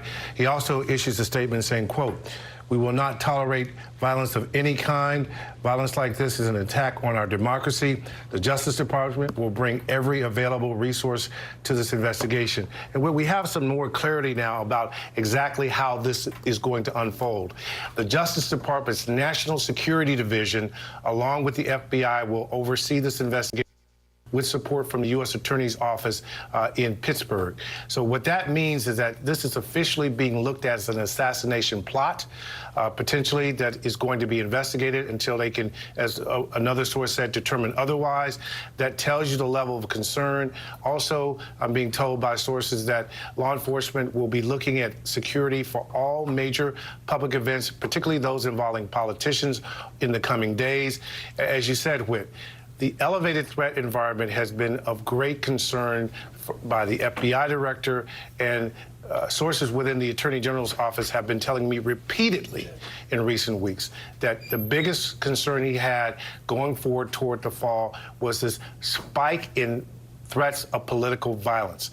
And the fact that also terrorism, ISIS, all these different things were surging at precisely the same time. That is the environment that we face ourselves with. And the other thing that's very important, too, from a source I just spoke with, is that until they can get a definitive blueprint, understanding of who this suspect is, they are not releasing very much information because they cannot yet say that this is contained to only this event. They cannot yet say that. Pierre Thomas, thank you. Let's go back to John Karl. I understand you have a new statement from the RNC. Yeah, this is a joint statement from the Trump campaign and from the Republican National Committee, and we just got this in, so I'm going to be reading this to you for the first time here on the air. Statement from the Trump campaign and the RNC. As was communicated earlier this evening, President Trump is doing well and grateful to law enforcement and to first responders for their fast action. President Trump looks forward to joining you all in Milwaukee as we proceed with our convention to nominate him to serve as the 47th President of the United States. As our party's nominee, President Trump will continue to share his vision to make America great again. So the key line there is that President Trump looks forward to joining you here in Milwaukee to continue the plans for our convention nothing is changing here in terms of the convention going forward. In fact, an individual I spoke to who has been involved in the planning here said they were still working things out, but predicted that the convention wouldn't just continue, but it will continue with a vengeance. I expect not just all 4 days of this convention to take place, but it to be a very energized convention and very much focused on portraying Donald Trump as somebody who couldn't even be stopped by an attempted assassin. All right, John Karl, let's go to someone who knows a lot about Republican conventions, and Reince Priebus, our political contributor, who's also a former head of the RNC and former chief of staff at one time under Trump. Reince is joining us on the phone right now. First, Reince, can you just give me your reaction? What are you hearing from Republicans across the board? Well, obviously, like everybody, it's just horrific and dreadful, and it's a sad day. It's, innocent person was killed, and maybe others. We just don't know the extent of this stuff, but it's just a sad reminder of how violent some people can be and seemingly our inability to stop it. So it's all of those emotions all at the same time. So, and we're also gathered right now with, what soon will be about 50,000 people in Milwaukee to celebrate our nominee and also celebrate our community in Milwaukee and in Wisconsin. And obviously it's tragic in a lot of ways. So I'm obviously grateful and I'm grateful that the guy was killed, but the whole thing's tragic. Lots of lost life and obviously just a lot of mixed emotions. Let me just put it that way. Ryan, speaking of those mixed emotions, we've heard a number of statements from politicians on all sides of the aisle, most condemning the violence and saying that this can never stand, it should not happen. But we are also hearing some who are pointing the finger and placing blame. What's your reaction to that? Is there a place for that kind of conversation right now in this moment? I don't think so. I think you have to think and you have to contemplate, and in the case of blame, I guess you can investigate what happened and why it happened, and I'm sure there's going to be a time for that, but I just don't feel comfortable getting into that right now. People out there, and they don't care about life. They don't care about their own life. So you don't care about your own life. You don't care about other people's lives. You get tragic results, and it's more sad, I think, than anything. I think that's probably the overwhelming feeling of most people. Reince Priebus, thank you for your time tonight. We do appreciate it. I want to go back to John Santucci, our executive editor on investigations. And John, you've been in close contact with the Trump family tonight. They gave you some of the first statements directly about Trump's condition, that he was receiving medical treatment, that he's doing okay.